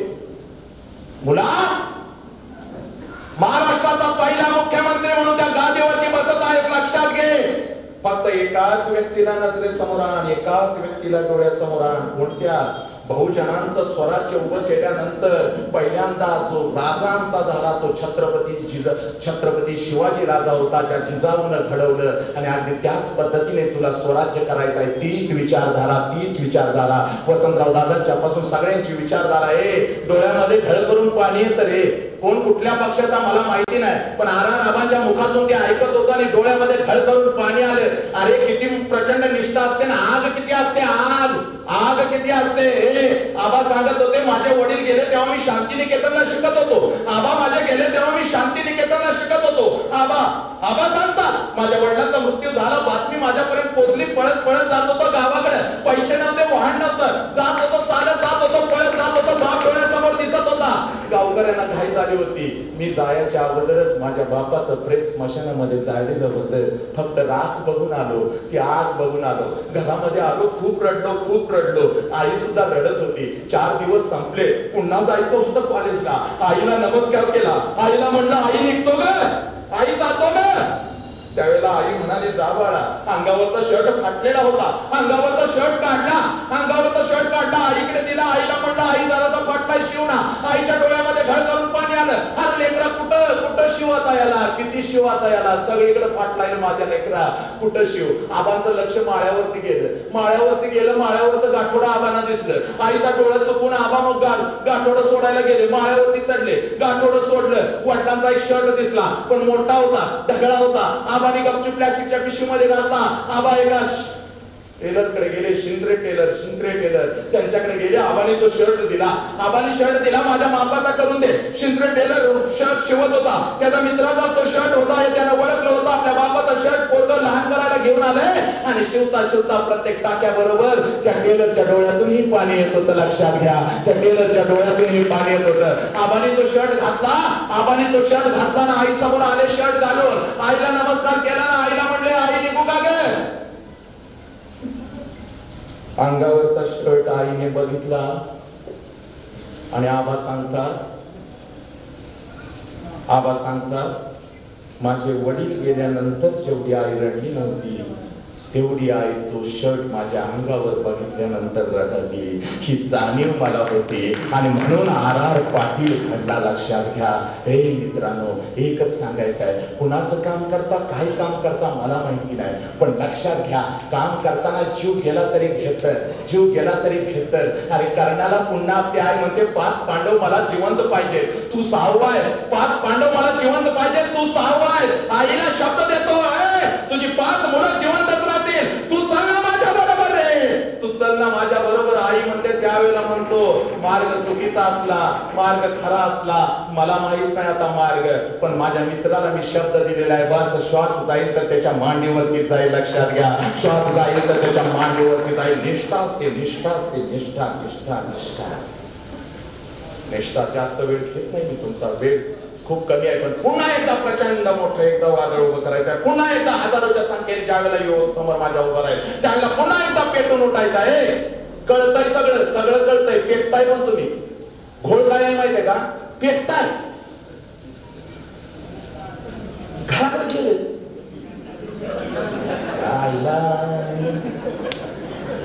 कुठलं काय त्याचं कामच आहे रे सांगायचं. पैसे घेऊन सांगते रे ते, म्हणून ते म्हणते त्याचं कामच आहे रे ते. आपलं कुठे जेवायचं म्हणून गेलतो आपण, पण पावसानं घोळ झाला त्याच्या आईला. पेटतय पण हिजतय लगेच. घोळ तो झालाय. सगळी पेटणारी मी नाही बघितली, त्याच्या दुपटीनं हिजणारी बघितली. इथनं पेटतय कार्यकर्ता. आता काम एवढं करायचं आहे, बाहेर जाऊन कोण म्हणते काय उपयोग नाही तुमचा. शेवटी आमची सारखी बॉम्ब आला त्याच्या आईला. त्या बैलासारखी आपली अवस्था आहे. कायम मी उदाहरण सांगतो, मला खूप आवडतं बैल. शेतकरी आपण सगळ्यावर म्हणून तेवढं उदाहरण सांगतो, पुढे जातो लगेच संपवतो व्याख्यान. लक्षात घ्या, ती शेतकरी बैल आणतोय, 10,000चा बैल 5 लाखाला आणतोय. 5 लाख वाजत गाजत गावात आणतोय. लोक म्हणतात कितीला आणलास? 5 लाख. लोक म्हणतात येडायस काय, 5 लाखाला बैल असतो का कुठं? 10,000 ला साधा सुद्धा बैल नाही म्हणते. खतरनाक बैल आहे. म्हणजे कसा खतरनाक आहे म्हणते. अरे सांग की कसा खतरनाक आहे? 2च शिंग दिसते आणि कुठं खाली शिंग आहेत काय सांगत नाही. म्हणताय खतरनाक आहे. एकदा का नांगराला चुकला, 500 एकर एकर शेती नांगरल्याशिवाय आमचा बैल थांबत नाही. म्हणलं काय सांगतोय, उद्याच आपली शेती नांगरायची आहे म्हणला, गावची सगळी 500 एकर या बघाय, सगळं गाव बघायला जमतोय. सकाळी 8 वाजता यो बैलाला सजवतोय, मस्त रंगवतोय, सगळं काय झालं, बैल शेतात सोडतोय, पहिला फटका मारतोय, बैल पण एवढा हुशार, 4 पावलं चालतोय, बैल खालीच बसतोय.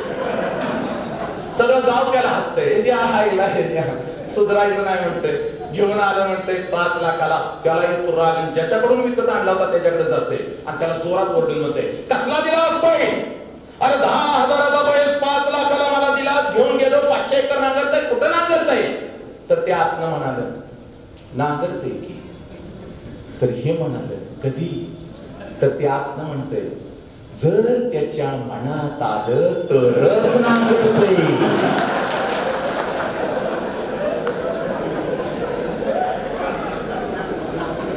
नाही तर अजिबात नांगरत नाही.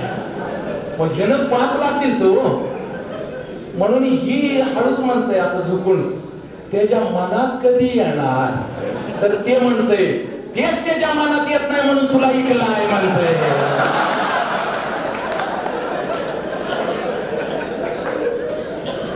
काय करता सांगा, लय अवघड झालं. मनातच येणं, लोकांच्या मनातच येणं, मनात आणा आणि मनात आणण्यासाठी पहिला तुम्ही हे बघा, कार्यकर्ता नंतर, नेता नंतर येतो, पहिला घरातला नेता, घर आहे ना आपलं, तिथं पहिला ट्राय करा. तिथं जिंकलात ना खलास विषय, तिथं जिंकलात की जग जिंकलं. बायको बघून तुमच्याकडे गेल्या हसली, तुम्ही जिंकला. घरात प्रवेश करतानाच कसं मस्त पाहिजे, टवटवीत, किती बाहेर टेन्शन असू दे, घरात जाताना कसं जायचं? तुम्ही जाणार म्हटल्यानंतर तुमची वेळ झाली रे झाली, ती पोरसनी सांगत्या त्याची याची वेळ झाली, तुमचं तुम्ही जीवन घ्या. बाहेरचं सगळं हित काढतंय, कारखान्याचं हित बोंबलत होतंय, तुम्हाला माहित नाही, रात्रभर पेन घेते ना असं करत बसतंय, हित हिशोब चुकला ते हिशोब, तुम्हाला माहिती नाही पोरानं. आणि तुम्हाला काय वाटतंय, आपण घरी गेलो आपल्या पुढं कोण येत नाही, कुत्र्याच्या आडवं कोण येत नसतंय बाबांना. त्यामुळे तुम्ही जरा घरी जाताना हसत आणि हसत जावा, म्हणजे लगेच प्रयोग करू नका, वेळ प्रसंग बघून प्रयोग करायचा आहे. मी सांगितलंय म्हणून गेल्या हसशीला. मागच्या महिन्यात परळीला असंच व्याख्यानात सांगितलं, घरी गेल्या हसा. एक जण गेलं घरला, बायको उमऱ्या उभी होती, बायकोकडे बघितलं हसलं, जसं हसलं तशी बायको म्हणाली, कामाकडे हसायला लागलाय म्हणलं. तसं ते खालीच पडलं.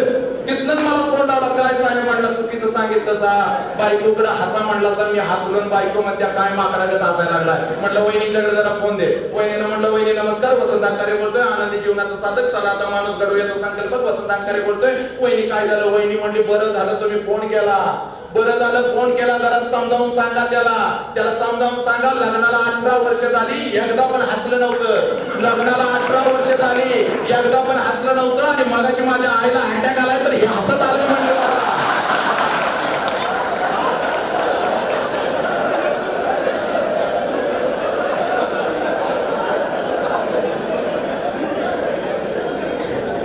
मी आपली इथं हवा भरणार, दादा हवा भरणार, तुम्ही जावा घरला, करा वेगळाच कोर्स.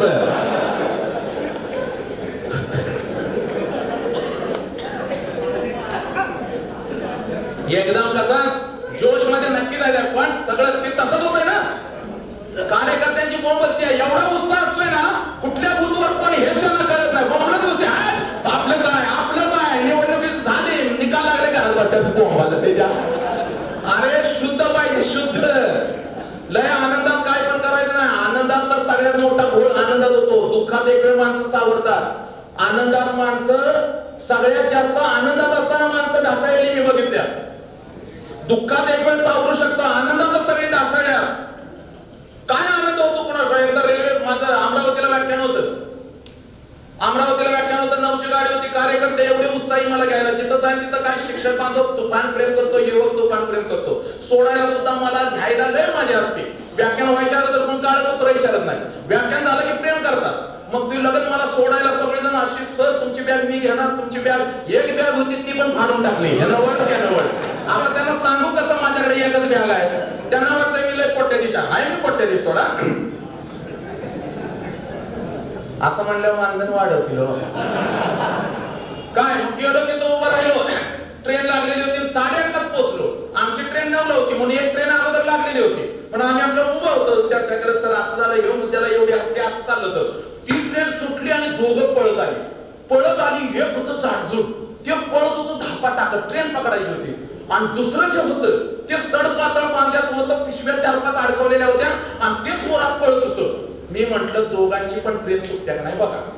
मला माझे मित्र म्हणले हे सर नाही मिळणार. म्हटलं बघा चुकते का नाही. शेवटचा टप्पा राहिला, शेवटचा दरवाजा राहिला आणि जी सडपातळ होतं ज्याच्याकडे सगळ्या बॅगा होत्या त्यानं जी उडी मारली ती डब्यातच गेलं निघून. आणि जी एकटं जाडजूड होतं तू तिथंच थांबलं. त्यानं एकदा ट्रेनकडे बघितलं, एकदा स्वतःकडे बघितलं, एकदा आमच्याकडे बघितलं आणि जोर जोरात हसायला लागलं एकटंच. ती जसं हसायला लागलं दादा तसं मी सगळ्यांना म्हणलं हे बघितलं का म्हणलं मी फक्त सांगतोय व्याख्यानात आनंदी जीवन जगा, पण खऱ्या अर्थानं तो माणूस आनंदी जीवन जगायला लागलाय. ट्रेन गेली, सगळं गेलं, पिशव्या घेऊन तो माणूस गेला, स्वतःकडे बघितलं, आपल्याकडे बघितलं म्हणजे त्याच्या खिशात 5 पैसे असणार आहे, सगळं त्याच्या असिस्टंट कडे असणार आहे, ती सगळं घेऊन गेलं तरी हा माणूस हसतोय. चला म्हणलं आपण त्याच्याकडून शिकलं पाहिजे. त्याच्याजवळ गेलो म्हणलं नमस्कार साहेब, वसंत अंकारे आनंदी जीवनाचा साधक, चला आता माणूस घडवायचा संकल्पक. वसंत अंकारे बोलतोय. म्हणलं साहेब एवढी मोठी संकट, एवढी ट्रेन निघून गेली तरी तुम्ही सुद्धा हसताय. म्हणलं याचं गमक मला सांगाल का, मला व्याख्यानात सांगायला बरं. तर ते माझ्याकडे बघून मला म्हणाले हसू नाही तर काय करू बाबा. मी म्हणलं काय झालं. मला म्हणाले अरे ती जी गेलं ना ती मला सोडायला आलं होतं.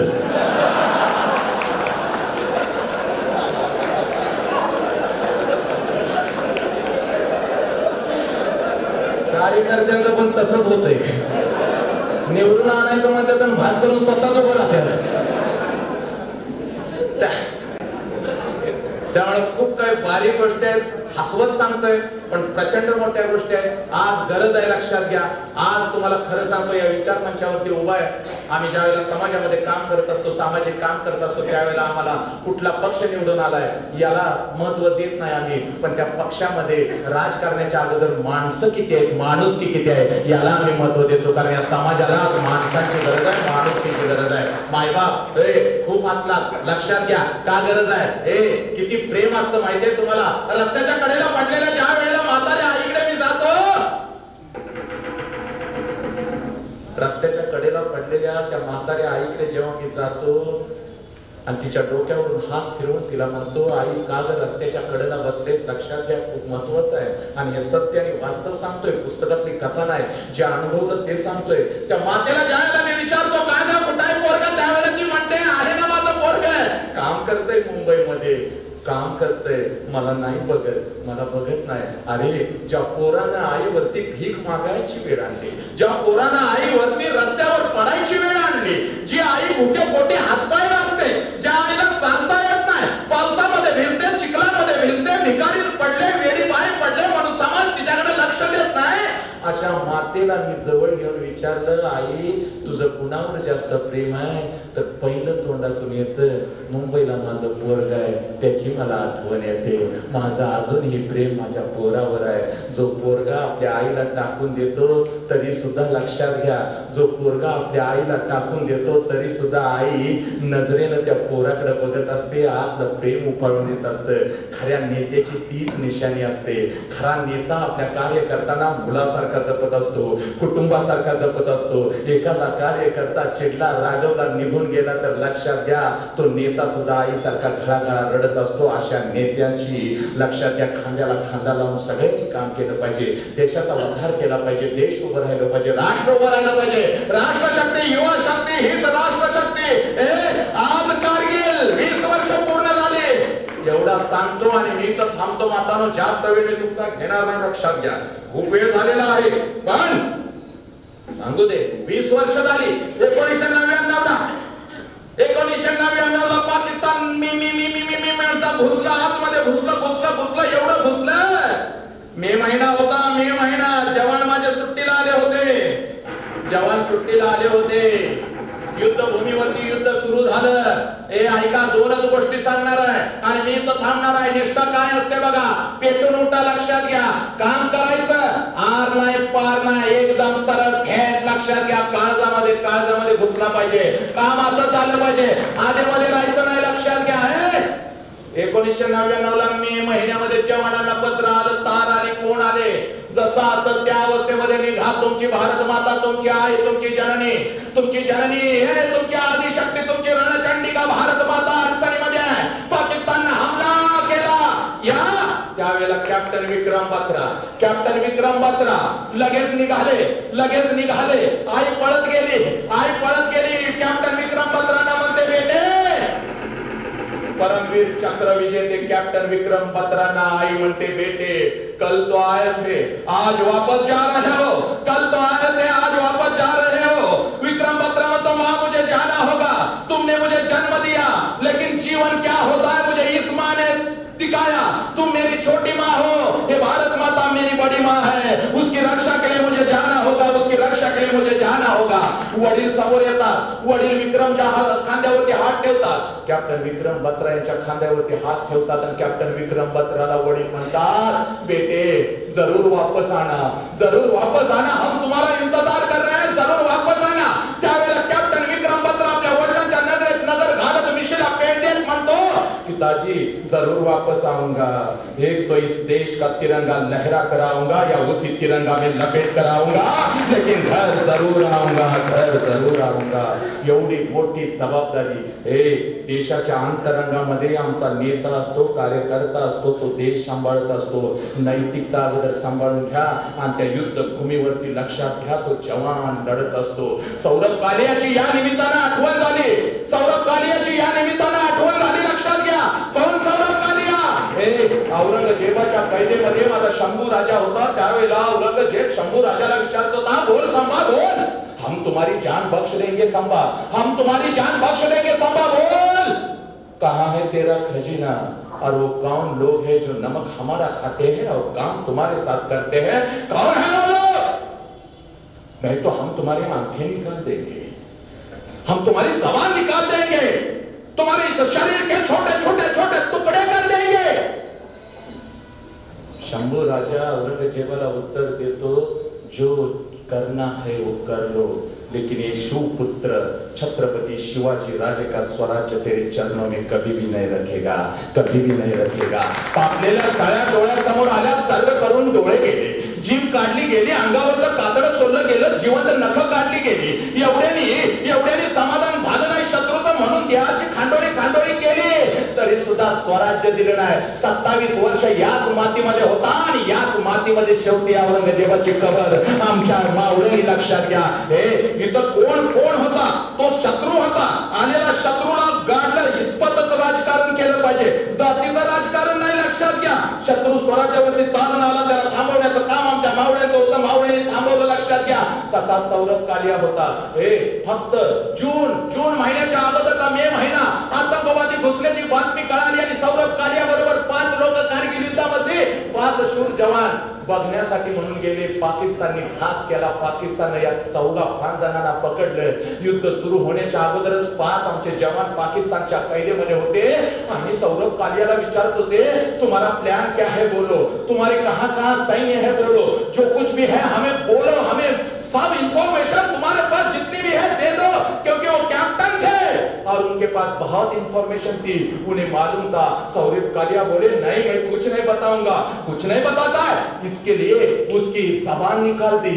और ही सौरभ कालियाचे सुद्धा डोळे काढले, कानातून तापलेल्या सळ्या इकडून इकडं काढल्या, मेंदवामध्ये सळ्या घुसवल्या, देहाचे तुकडे करून 5 जवानांचे देह आपल्या मातीमध्ये टाकले. तरी सुद्धा या पोराने माहिती आपल्या भारत मातेबद्दल दिली नाही. लक्षात घ्या, याला निष्ठा म्हणतात. लक्षात घ्या. आणि आज तो दिवस आहे. प्रचंड बलिदान झालं. आमच्या काकांनी तोच संदेश तुम्हाला दिलेला आहे. लक्षात घ्या, माणुसकीची ज्योत पेटवण्याचा संदेश आमच्या काकांनी, आणि तीच परंपरा चालवण्यासाठी दादा आता उभे राहिलेले आहेत. दादा, या वाढदिवसानिमित्त मी तुम्हाला खूप शुभेच्छा देतो. प्रचंड शुभेच्छा देतो. या वाणीमधून तुम्हाला शुभेच्छा देतो. तुमच्या सगळ्या मनोकामना पूर्ण होणार दादा, पूर्ण होणार दादा, अशा मी शुभेच्छा देतो. खरं तर खूप बोलायचं आहे, प्रचंड बोलायचं आहे, पण 8:30 वाजत आले, थांबावंसं वाटतच नाही. एकदा मी इथं आलो की मी राजा असतोय. आमच्या आईने काय सांगितलंय, सगळी उठून गेली तर चालते, तू तुझा पोटा पूर्ण होईपर्यंत बोलत राहायचं. एकदा असं झालं, लय बोर केलं लोकांनी, मी एवढं बोर केलं सगळीच गेली, एकटंच बसलं होतं. म्हणलं एकटं तर एकटं, ह्याला सोडायचं नाही म्हणलं. आपल्या आईनं शिकवलं एकटा तर एकटा, तेवढा जोर लावायचा. मी त्याला सांगायला सुरुवात केली, ती पण असं होतं, एकटंच हसायचं, एकटंच रडायचं, एकटंच टाळ्या वाजवायच्या. 2 तास झाले, ते पण थकना, मी पण दादा थकना. 2 तासानं मला जरा शंका आली. म्हटलं गणित काय तर चुकतंय, म्हणून त्याच्या जवळ गेलो. म्हणलं एवढं आवडलं तुला माझं व्याख्यान? तर मला म्हणतंय नाही. मग मी म्हटलं का बसलायस? काय करणार, मंडळानं साऊंड सिस्टीम माझ्या भाड्यानं आणल्या म्हणला, आणि मंडळानं सांगितलंय सगळी गेली तर चालतील, तू गेलास तर तुला पैसे देणार नाही. आता एकटापासून काय करू म्हणलं, हसतोय म्हणला, तुमच्यावर दया या लागल्या, किती बोलताय, एकटाच काय काय करताय, साहेब कुठे तर शेतात काम करा, कशाला असलं करताय, कोण ऐकत पण नाही तुमचं. त्यामुळे सगळी गेली तर चालतील, तू आणि मी आहे. तुझं माझं नातं नवरा बायको सारखं आहे. भले तू नवरा हो, मी बायको होतो, पण नातं आपलं तसं आहे. तू आहे तर आम्ही आहे. साऊंड मला काय काय करतो तिथं, चांगला साऊंड आहे का कायम, या साऊंड साठी एकदा टाळ्या वाजवा, चांगला साऊंड आहे. त्यामुळे सगळ्यांनी फर्स्ट क्लास मस्त. खूप खूप दादा मला म्हणाले, वसंतराव आम्ही गाडीतून एकत्र आलो, दादांचा पहिलाच सहवास 10 मिनिटाचा सहवास असेल आणि बसल्यानंतर थोडासा सहवास असेल. दादा आपल्याला मी अनेक वेळा पाहिलेलं होतं, पण चित्रामध्ये प्रत्यक्षात आपली पहिल्यांदा भेट झाली. पण बसल्यानंतर दादांच्या जवळ बसल्यानंतर मात्र आपल्या हायस्कूलवरती एकदा गेलेलो होतो, आपलं जे हायस्कूल आहे तिथल्या मुलांच्यासाठी गेलेलो होतो. प्रेमामध्ये प्रचंड पोरं माझ्या पडली. त्यावेळेलाही आपला विषय निघाला होता, काकांचाही विषय निघाला होता. बरं वाटलं तेव्हा, मला वाटलं होतं आपल्या समोर कधी येता आलं तर बरं होईल. आणि आज तो योगायोग आला, आपल्या बरोबर आलो. त्यावेळेला मला दादांनी सांगितलं, वसंतराव वाढदिवस साजरा करायला मला खरंच आवडत नाही, पण मी त्यावेळेला म्हणलं दादा, केक कापून आपण वाढदिवस आज साजरा करणार नाही, तर विचारांच्या माध्यमातून विचारांचं दान देत आपण वाढदिवस साजरा करत असतात. तर असे वाढदिवस प्रचंड मोठ्या प्रमाणावरती साजरे झाले पाहिजेत, प्रचंड मोठ्या प्रमाणावरती, प्रचंड मोठ्या प्रमाणावरती साजरे झाले पाहिजेत, लक्षात घ्या. आणि ज्या वेळेला विचारांची घालमेल सुरू होते, माणूस तिथं जागवतो. माणूसच नाही हो, कोण कोणाला विचारणं झाले, येड लागलं या मोबाईल मुळे, तर येड लागलं, एवढी ईडी झाल्यात ना. पहिला आम्हाला सांगायचे, आजोबा वगैरे बसलेले आहेत आता काय काय 60, 70, 65 ते आम्हाला सांगायचे तंबाखू खाल्ल्याशिवाय यालाच येत नाही. सांगायचे ते खरं होतं. पहिला तंबाखू तोंडात टाकायचे, मग करंट लागायचा, करायचे. आता ईडी एवढी झाली, एक तर ते इंग्रजांची टॉयलेट आल्यात आता, 8 दिवस बसायचे त्याच्यात, आणि त्यात मोबाईल घेऊन जातात आतमध्ये. एवढं मोबाईल मुळे बाद झाली, मोबाईल घेऊन बसतंय, करायला गेलंय काय, ती राहिलं बाजूला, आणि मोबाईल मध्ये आतमध्ये करत बसतंय. काय बघताय कोणाच ठाव, का ती प्रक्रिया बघत बसताय, किती काय केल्यावर किती ताण द्यायचा, मग ते नेटवर आहे का काय. ती बाहेरनं बायको मोबाईल द्या, तुम्हाला सांगत होती नाही 2 संडास बांधा, एकदा आत गेला की अर्धा तास बाहेर येत नाही, आम्ही कुठं करायचं, भोम सकाळीच बांधणं यायची. त्यामुळे गाव जरा ते माणसाचं कसं पाहिजे, आतमध्ये बाथरूम मध्ये गेलं, पहिल्या 1.5 मिनिटात डार डार डार डार साफ झालं, बाहेर आलं. अर्धा तास बसतोय, होय होय होईनार, कसं होईल, मोदळे आल्या का, तुझा चेहरा कसा, तू आनंदी आहे का, तुझ्या मनात सारखं दुसऱ्याचं वाईट तसलं विचार, तुझं कसं साफ होईल सगळं. दुसऱ्याबद्दल चांगलं विचार करा, चांगलं विचार करा. तुमचं विचार अगोदर वाईट आहे. दुसऱ्याने एखाद्यानं गाडी आणली काय, त्याच्याकडे गाडी आली, जरा हास, एखादा पेढा घेऊन त्याला चाल तुझ्या पैशाचा, त्याच्याकडे गाडी आली, मग माझ्याकडे कधी येणार, आणि माझ्याकडे नाही आलं तर त्याची कधी जाणार, बोंबा बोंब. त्यामुळे आनंदी राहा. आज घरी गेल्या मात्र हसत जायचं. इथं सगळे बसलेत, माझ्या माता भगिनी नाहीत, पण तुम्हाला सगळ्यांना सांगतोय, आज आणायची कराडमध्ये आलेला आहे, साहेब गावी परत जाल, आजूबाजूला जाल, जाताना मस्त पैकी मी प्रत्येक व्याख्यानात सांगतो, एवढं सांगतो, मी इथं थांबतो सर, लक्षात घ्या. जाताना तुम्ही सुद्धा सगळे जाताना मस्त एक गजरा घेऊन जावा घरी. बसली बघा सगळी, बाबा घराकडे गजरा नेत्यात, गजरा न्याचं तिकडे नेते, घराकडे गजरा, अरे ठोकळ्यानं गजरा न्या कधी तर ती बायको जरा हसू दे, घरला जावा गाजरा घेऊन आणि आपापल्याच घरला जावा. आणि ज्यांची लग्न झालेत त्यांना सांगायला लागलोय बिना लग्न त्याने काय भानगडीत पडू नका. हे लग्न झालेले बघा कसे त्यामुळे जरा आनंदित राहा. दादा खूप खूप खूप खूप खूप खूप आनंद वाटला. खूप आनंद वाटला. प्रचंड आनंद वाटला. आज इथं आलो फक्त काकांना भेटायची इच्छा होती म्हणून मी आल्या सरांना विचारलं काका आज आहेत का. पण काकांचाही आशीर्वाद घेण्यासाठी यावं कारण काकांच्या रूपाने वसंतदादांच्या पासून यशवंतराव साहेबांच्या पासून क्रांतिसिंह नानांच्या पासून सगळ्यांचे वारं त्या विचारामध्ये आहे. त्यांचे आशीर्वादी त्या निमित्ताने आम्हाला भेटतील. अगदी नागनाथ नायकवडी असो किंवा आमचे जी डी बापू लाड असो जेवढे क्रांतिसेनानी होते एका विचाराने त्यांनी पहिल्यांदा सातारा म्हणजे इंग्रज राणीला विचारायचे विधानसभेमध्ये इंग्लंडच्या अरे वो सातारा क्या है क्या पूरे भारत देश में हमारी सत्ता है और सातारा में वो पत्री सरकार है और वहां के जो स्वतंत्र सेनानी है अंग्रेजों को आने नहीं देते. वो कौन है सातारा कैसा है वो सातारा. त्या साताऱ्याच्या आपण नदीजोड प्रकल्प आला त्याला भारतातली पहिला निसर्गाने आम्हाला कृष्णा आणि कोयना दिली. निसर्गाने आम्हाला कृष्णा आणि कोयना दिली पण त्या कृष्णा आणि कोयनेला वारणेला घेऊन आमचे काका गेले आणि वारणा पण तिकडे घेऊन गेले. त्या काळामध्ये हा इतिहास आहे उगाच काहीतरी सांगत नाही म्हणून लक्षात घ्या. पुन्हा एकदा लक्षात घ्या. पेटून उठा आनंदी राहा. घर आनंदी घर आनंदी काय सांगतोय का. घर म्हणजे तुमचं कुटुंब आनंदी तुम्ही आनंदी. तुम्ही आनंदी तर तुम्ही जे कार्य करताय ते कार्य आनंदी. ते कार्य आनंदी तर तुमचा बॉस आनंदी. तुमचा बॉस आनंदी तर समाज आनंदी. समाज आनंदी तर जिल्हा आनंदी. जिल्हा आनंदी तर महाराष्ट्र आनंदी. महाराष्ट्र आनंदी तर भारत आनंदी. आणि भारत आनंदी तर 2020 ला भारत महासत्ता झाल्याशिवाय राहत नाही. लक्षात घ्या. हे सगळं डोळ्यासमोर आणा. उगत स्वयंपाकाने तोंड घेऊन उगत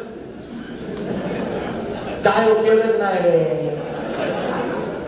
कुठे काय आता होणार आहे रे. तू मर त्याच्या आईला अगोदर तू मेलास की सगळं बरोबर होते. तुझ्यासारखे स्वयंपाकलेले आम्हाला एवढी ठेवायची नाही. त्यामुळे एकंदरीत एवढ्या पावसामध्ये आपण आला शपथ सांगतो किती मोठे मोठे कार्यक्रम मी बघितले साहेब पावसामुळे रद्द झाले तर लोकच नसतील 3-4च असतील. त्यामुळे मलाही जरा भीती वाटली झोपल्यावर. पाऊस येतोय म्हणलं 5:30लाही घेऊन जाणार होती 6 वाजून गेले येत्यात का नाही म्हणलं कसं भीत गाय झाले. पण हळूच चोरून वर येऊन बघितलं तर होती आहे बाबा म्हणलं. त्यामुळं मस्त आनंद वाटला. दादा खूप खूप खूप शुभेच्छा. आपणास खूप शुभेच्छा. प्रचंड मोठी शक्ती विचारांची शक्ती आपल्या बरोबर आहे. या विचार मंचाची शक्ती आपल्या बरोबर आहे. आणि पावसामध्ये आपण इकडे आला दादांना मलाही आपण आशीर्वाद दिला टाळेने मलाही दाद दिला. खूप खूप खूप धन्य झालो. आपण सगळे उभे राहिला उभे राहून मला ऐकता खूप खूप धन्य झालो. 18 ऑगस्ट या तारखेला सांगली भावे नाट्यगृह येते मोफत पालक प्रशिक्षण मी ठेवलेलं आहे. पालकांनी विद्यार्थी यांच्यामधलं नातं काय असं म्हणून पालकांच्या साठी प्रशिक्षण ठेवलेलं आहे. रविवारचा दिवस आहे. सकाळी 10 ते 2 या कालावधीत तिथं प्रशिक्षण होणार आहे. कोणाला येऊ वाटलं माता भगिनींना जर तुम्हाला पाठवू वाटलं तर आयुष्यातला 1-2 तास द्या. खळकवून हसू द्या. सगळं हे होऊ द्या. जाता जाता जर आता पाऊस आहे नाही तर तुम्हाला जाहिरात दिली असती पण याच्यावरती मोबाईलवरती व्हॉट्सअपवरती ती जाहिरात टाकतो तुमच्यापर्यंत ती पोहोचली जाईल. पाऊस उतरला तर माझा सारखी फक्त तुम्हाला जाहिरात देईल एवढं इथं बोलतो. आणि आपल्या सर्वांच्या आशीर्वाद असेच पाठीशी राहू देत. मुखातून काही चुकीचा शब्द गेला तर मला आपला लहान भाऊ मोठा भाऊ समजून माफ करा. जे काही आपल्याला आवडलं मी फक्त निमित्त मात्र आहे आणि देणारा तो भगवंत आहे. लक्षात घ्या. पुन्हा एकदा दादांच्या पाठीशी आपण सगळ्यांनी उभं राहा. विचारांचा जागर घालूया. मगाशी सरांनी सांगितलं राजकारणाचं हे स्टेज नाही विचारांचं हे स्टेज आहे. तर विचारांच्या जागरातून समाज घडवण्याचं काम करूया. बोला भारत माता के. प्राध्यापक अंकारे सर ज्यांचा वाढदिवस आहे ते आपले सर्वांचे नेते उदयसिंह दादा पाटील व्यासपीठावरील सर्वच मान्यवर आणि उपस्थित बंधू सर्वांनी आपण खाली बसून घ्यायचं आपण विनंती आहे. कुणी उभं राहणार नाही. मी भाषण नाही करणार. तर सर्वप्रथम अशा कार्यक्रमाला मला अध्यक्ष म्हणून का बोलवलं त्याचं चिंतन गेले 2 दिवस मी करतोय. कारण असं मी एक सरकारी कर्मचारी निवृत्त नगरपालिकेच्या इलेक्शनच्या निमित्तानं मी जिथं राहतो तिथं शेजारी माझे तरुण मित्र जयंत खोराडे साहेब त्यांच्या आईंना उभं केलं होतं आणि त्या प्रचाराच्या निमित्तानं उदयशेठ दादांचा संबंध आला. 2-3 वेळाच मुलाखत झाली.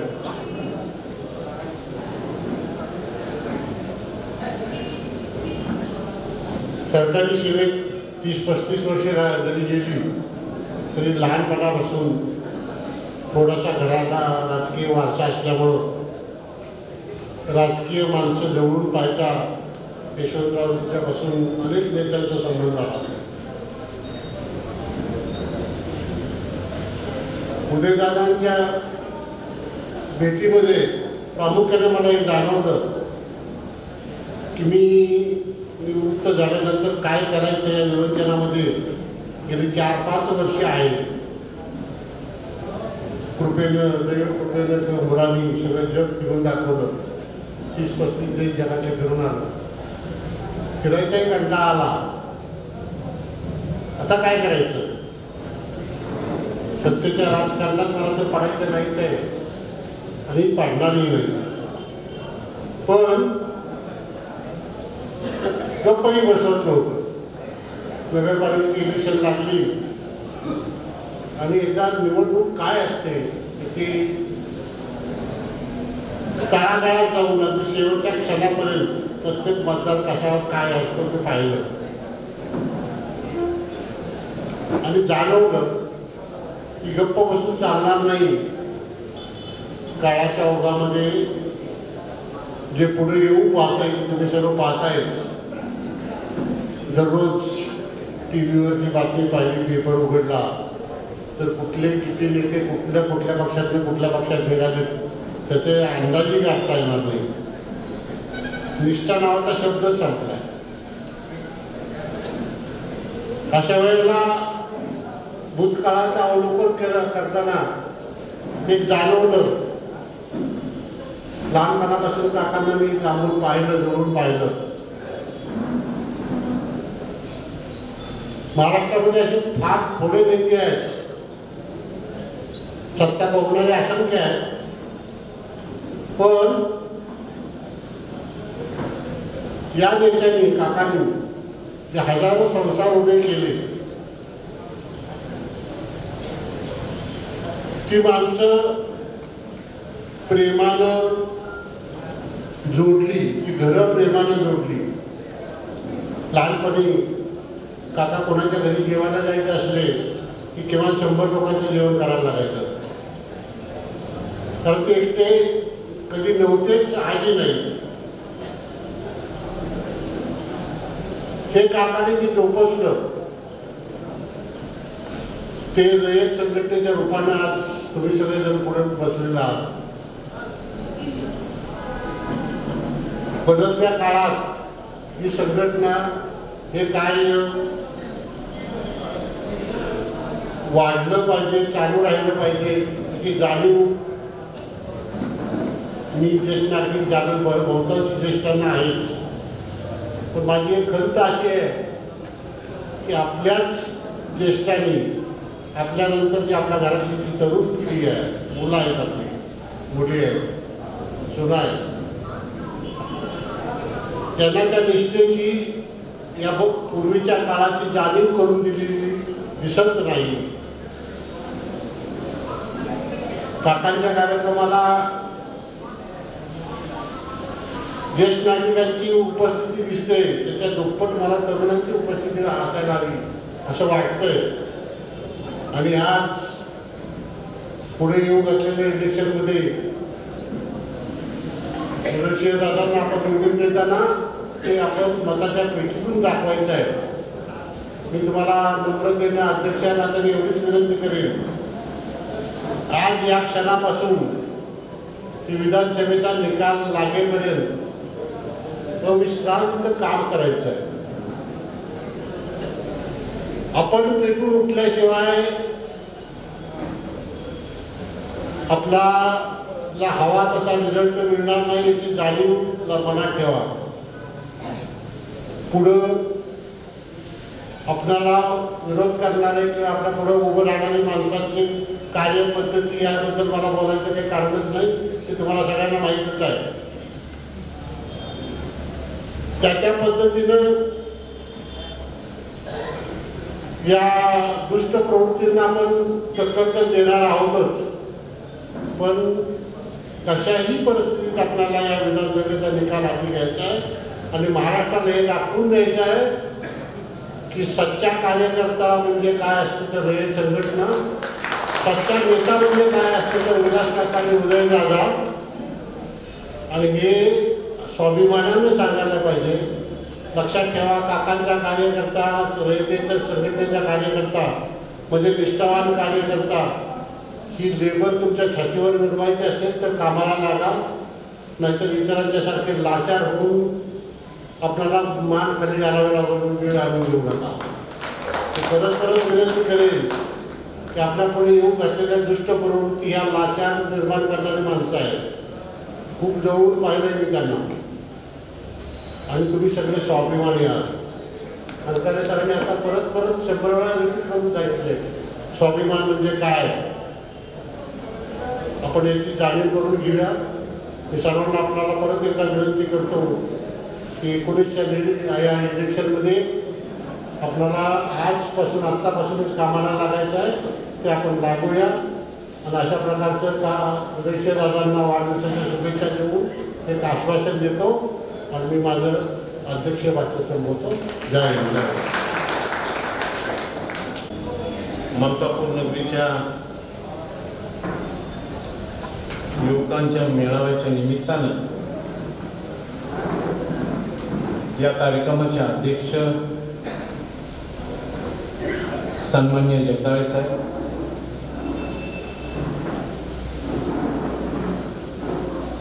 त्याचबरोबर या कार्यक्रमाला ज्यांनी मार्गदर्शन केलं, ज्यांनी युवकांच्या मध्ये स्फुल्लिंग जागवण्याचा प्रयत्न केला, ते हंकारे सर, व्यासपीठावर उपस्थित असलेल्या कराड पंचायत समितीच्या सन्माननीय सभापती इनामदार भाभी, व्यासपीठावर उपस्थित असलेले चांदे अप्पा, माजी सभापती व मलकापूरचे नगरपालिकेचे विद्यमान नगरसेवक, व्यासपीठावर उपस्थित असलेले सर्व रयत संघटनेच्या माध्यमातून कार्यरत असणाऱ्या सर्व संस्थांचे पदाधिकारी, या कार्यक्रमाला उपस्थित असलेले सर्व तरुण युवक मित्र, या नगरीचे सर्व नागरिक, पत्रकार मित्र, तरुण बंधू मित्र, कार्यक्रमाला बराच वेळ झालेला आहे आणि काटकर सर, प्रदीप पाटील, हुंकारे सर, जगदाळे साहेब यांनी या मेळाव्याचं, या कार्यक्रमाच्या आयोजनाच्या बाबतीत विस्तीर्ण प्रकारे आपल्या समोर विमोचन केलेलं आहे. त्यामुळे मी आधी काय बोलावं अशी परिस्थिती नाहीये, पण या व्यासपीठाचा लाभ घेत एक 2-3 गोष्टींच्या बाबतीत मी आपल्या समोर उहापोह करणार आहे किंवा त्या गोष्टीकडे आपल्याला लक्ष वेधण्याचा मी प्रयत्न करणार. कारण मित्र, तुम्हाला आता माहिती आहे की नजीकच्या काळामध्ये महाराष्ट्रामध्ये विधानसभेच्या निवडणुका होऊ घातलेल्या आहेत आणि सर्व राष्ट्रीय पक्ष, राजकीय पक्ष, संघटना या ठिकाणी आपले उमेदवार उभे करायचे प्रयत्न करतात. आणि वास्तविक गेली 50 वर्ष या कराड तालुक्यामध्ये रयत संघटना काकांच्या माध्यमातून सामाजिक आणि राजकीय परिवर्तनासाठी सातत्यानं प्रयत्न करत आली आणि ती संघटना ही आपला एक उमेदवार या ठिकाणी उभा करणार। उमेदवार कोण आहे ही माझ्या बाबतीत नगण्य गोष्ट आहे। मी हे सांगायला उभं नाही की मी उमेदवार आहे। उदयसिंह पाटील ही उमेदवारीच्या बाबतीत तुम्ही त्याची संकल्पना मनामध्ये घेऊ नका। ह्याच्या पाठीमागचं खरं कारण काय आहे हे पाहणं आपल्याला अत्यंत गरजेची गोष्ट आहे। कारण गेली 50 वर्षे ज्या संघटनेनं या कराड तालुक्यामध्ये सामाजिक परिवर्तन घडवण्यासाठी सत्तेचा वापर केला आणि सर्वसामान्य माणसाला सत्तेच्या केंद्रस्थानामध्ये नेऊन बसवलं, त्या संघटनेचं काका हे नेतृत्व करत होते आणि करतात। पण गेल्या 5-6 वर्षामध्ये या संघटनेवरती, संघटनेच्या नेत्यांवरती आणि त्याच माध्यमातून या रयतेच्या विचारावरती ह्या भांडवलदारशाही प्रवृत्ती आणि सरंजाई वृत्तीच्या माणसांनी अत्यंत हीन प्रकारे त्यांच्यावरती हल्ला आणि त्यातून ही सर्वसामान्य माणसांची जी संघटना आहे, ही जी शेतकऱ्यांसाठी काम करते, कष्टकऱ्यांसाठी काम करते, युवकांसाठी काम करते आणि समाजामध्ये त्यांना प्रतिष्ठा मिळवून देऊन त्यांना ताटवानेनं जगायला शिकवते, त्यांचा स्वाभिमान हा कोणालाही विकला जाऊ नये याची खबरदारी घेते। अशा लोकांना, अशा लोकांच्या विचारावरती या सर्व लोकांनी गंडांतर आणण्याचं काम केलं आणि सातत्यानं ही भूमिका घेऊन हीच माणसं आपल्या समोर वेगवेगळ्या रूपानं, वेगवेगळ्या चेहऱ्यातून आपल्या समोर येतात। कारण मागा 7-8 महिन्यापूर्वी या मलकापूरची ज्यावेळी निवडणूक होती नगरपालिकेची, त्यावेळी ही रयत संघटना मनोहर भाऊंबरोबर काम करत होती आणि त्यावेळी भूमिका हीच होती की जी सरंजामशाही प्रवृत्तीची माणसं आहे आणि जे आपल्यातही आणि दुसऱ्यातही भांडवलाचा विषय करतात, अशा माणसांना, अशा लोकांना सत्तेपासून बाजूला ठेवण्यासाठी व्यक्तिगत हेवेदावे बाजूला ठेवत एका विचारावरती या ठिकाणी आम्ही काम केलं आणि त्या सर्व प्रक्रियेला आपण सर्वांनी साथ दिली ही महत्वाची गोष्ट आहे। कारण त्यावेळी विजय सभेमध्ये मी बोलताना एक गोष्ट बोललो होतो की आज या ठिकाणी आभार प्रदर्शनाचा कार्यक्रम पार पडतोय, पण मी तुमचे आभार आज मानणार नाहीये, तो दिवस वेगळा असणार। त्याचं कारण असं होतं की ही लढाई त्यापुरती नव्हती, तेवढ्या कारणापुरती नव्हती, ती प्रवृत्ती पुन्हा तुमच्यामध्ये येणार आहे, वेगळी रूप घेऊन येणार आहे, वेगळे विचार घेऊन येणार आहे आणि त्यावेळी सुद्धा तीच आमिष असणार आहे की युवकांचे जे बेरोजगारीचे प्रश्न आहेत त्याला कुठेतरी हात घालण्याचा प्रयत्न होणार आहे, कुठेतरी संध्याकाळी धाब्यावरती एक चपटी आणि एखादा फोड घेण्याचा प्रश्न असणार आहे। ह्या सर्व गोष्टींना पुन्हा एकदा ते प्रयत्न करणार आहेत की त्या गोष्टींचा आमिष देणार आहे। मित्रो, ही वैयक्तिक स्वार्थाची गोष्ट आहे, ही समाजाच्या हिताची गोष्ट नाहीये। कारण लोकशाहीमध्ये मत ही विक्रीची व्यवस्था नाही किंवा साधन नाही। निवडणुका ह्या प्रबोधनाचं काम करतात। कारण चव्हाण साहेबांनी सांगितलं होतं की निवडणुका लोकशाहीमध्ये प्रबोधनाचं काम करतात आणि चांगलं काय आणि वाईट काय हे शोधून काढून आपल्याला त्या ठिकाणी आपला लोकप्रतिनिधी पाठवण्यासाठी आपल्याला लोकशाहीने दिलेलं क्रांतीचं हत्यार की ज्याच्यामध्ये रक्तरंजित क्रांती नाहीये, पण समाजामध्ये आमूलाग्र बदल करणारी एक व्यवस्था आहे आणि ही व्यवस्था कुठे विक्रीसाठी मांडली जात नाही, पण दुर्दैवानं आज ती विक्रीची व्यवस्था करण्याचा काही लोकांचा प्रयत्न चालू आहे. आणि अशा लोकांना आज ते गावबांधलं काम करताय, युवकांच्या मध्ये सर्व पक्षामध्ये सर्व स्तरामध्ये ते काम करताय.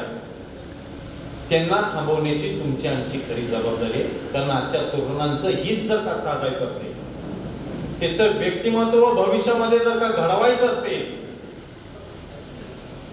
तर तुम्हाला आज जागा होणं गरजेचं आहे. कारण हुंकारे सरांनी या ठिकाणी किती मोठा हुंकार भरला तरी परिस्थिती ते बदलावायला येणार नाही, तुम्हाला बदलवायची. कारण या समाजामध्ये तुम्ही वावरता, या समाजामध्ये या वातावरणामध्ये तुम्हाला तुमचं जीवन घडवायचं आहे. जर का समाज व्यवस्थित असेल तर निश्चितपणाने मगाशी सरांनी सांगितलं की घरी जाताना गजरा उपयोगी पडेल. पण जर का समाज जर का राहिला नाही तर कोणत्याही व्यक्तीची शाश्वत भूमिका या देशामध्ये या जगामध्ये राहणार नाही. हे वास्तव आहे. हे वास्तव स्वीकारणं आता काळाची गरज आहे आणि विशेषतः याच्यावरती युवकांनी विचार करण्याची ही काळाची गरज झाली. कारण भविष्य तुमचं आमचं घडणार आहे. कारण ज्यांनी स्वातंत्र्य मिळवून देण्यासाठी चळवळ केली ती पिढी आपल्यातून निघून गेली.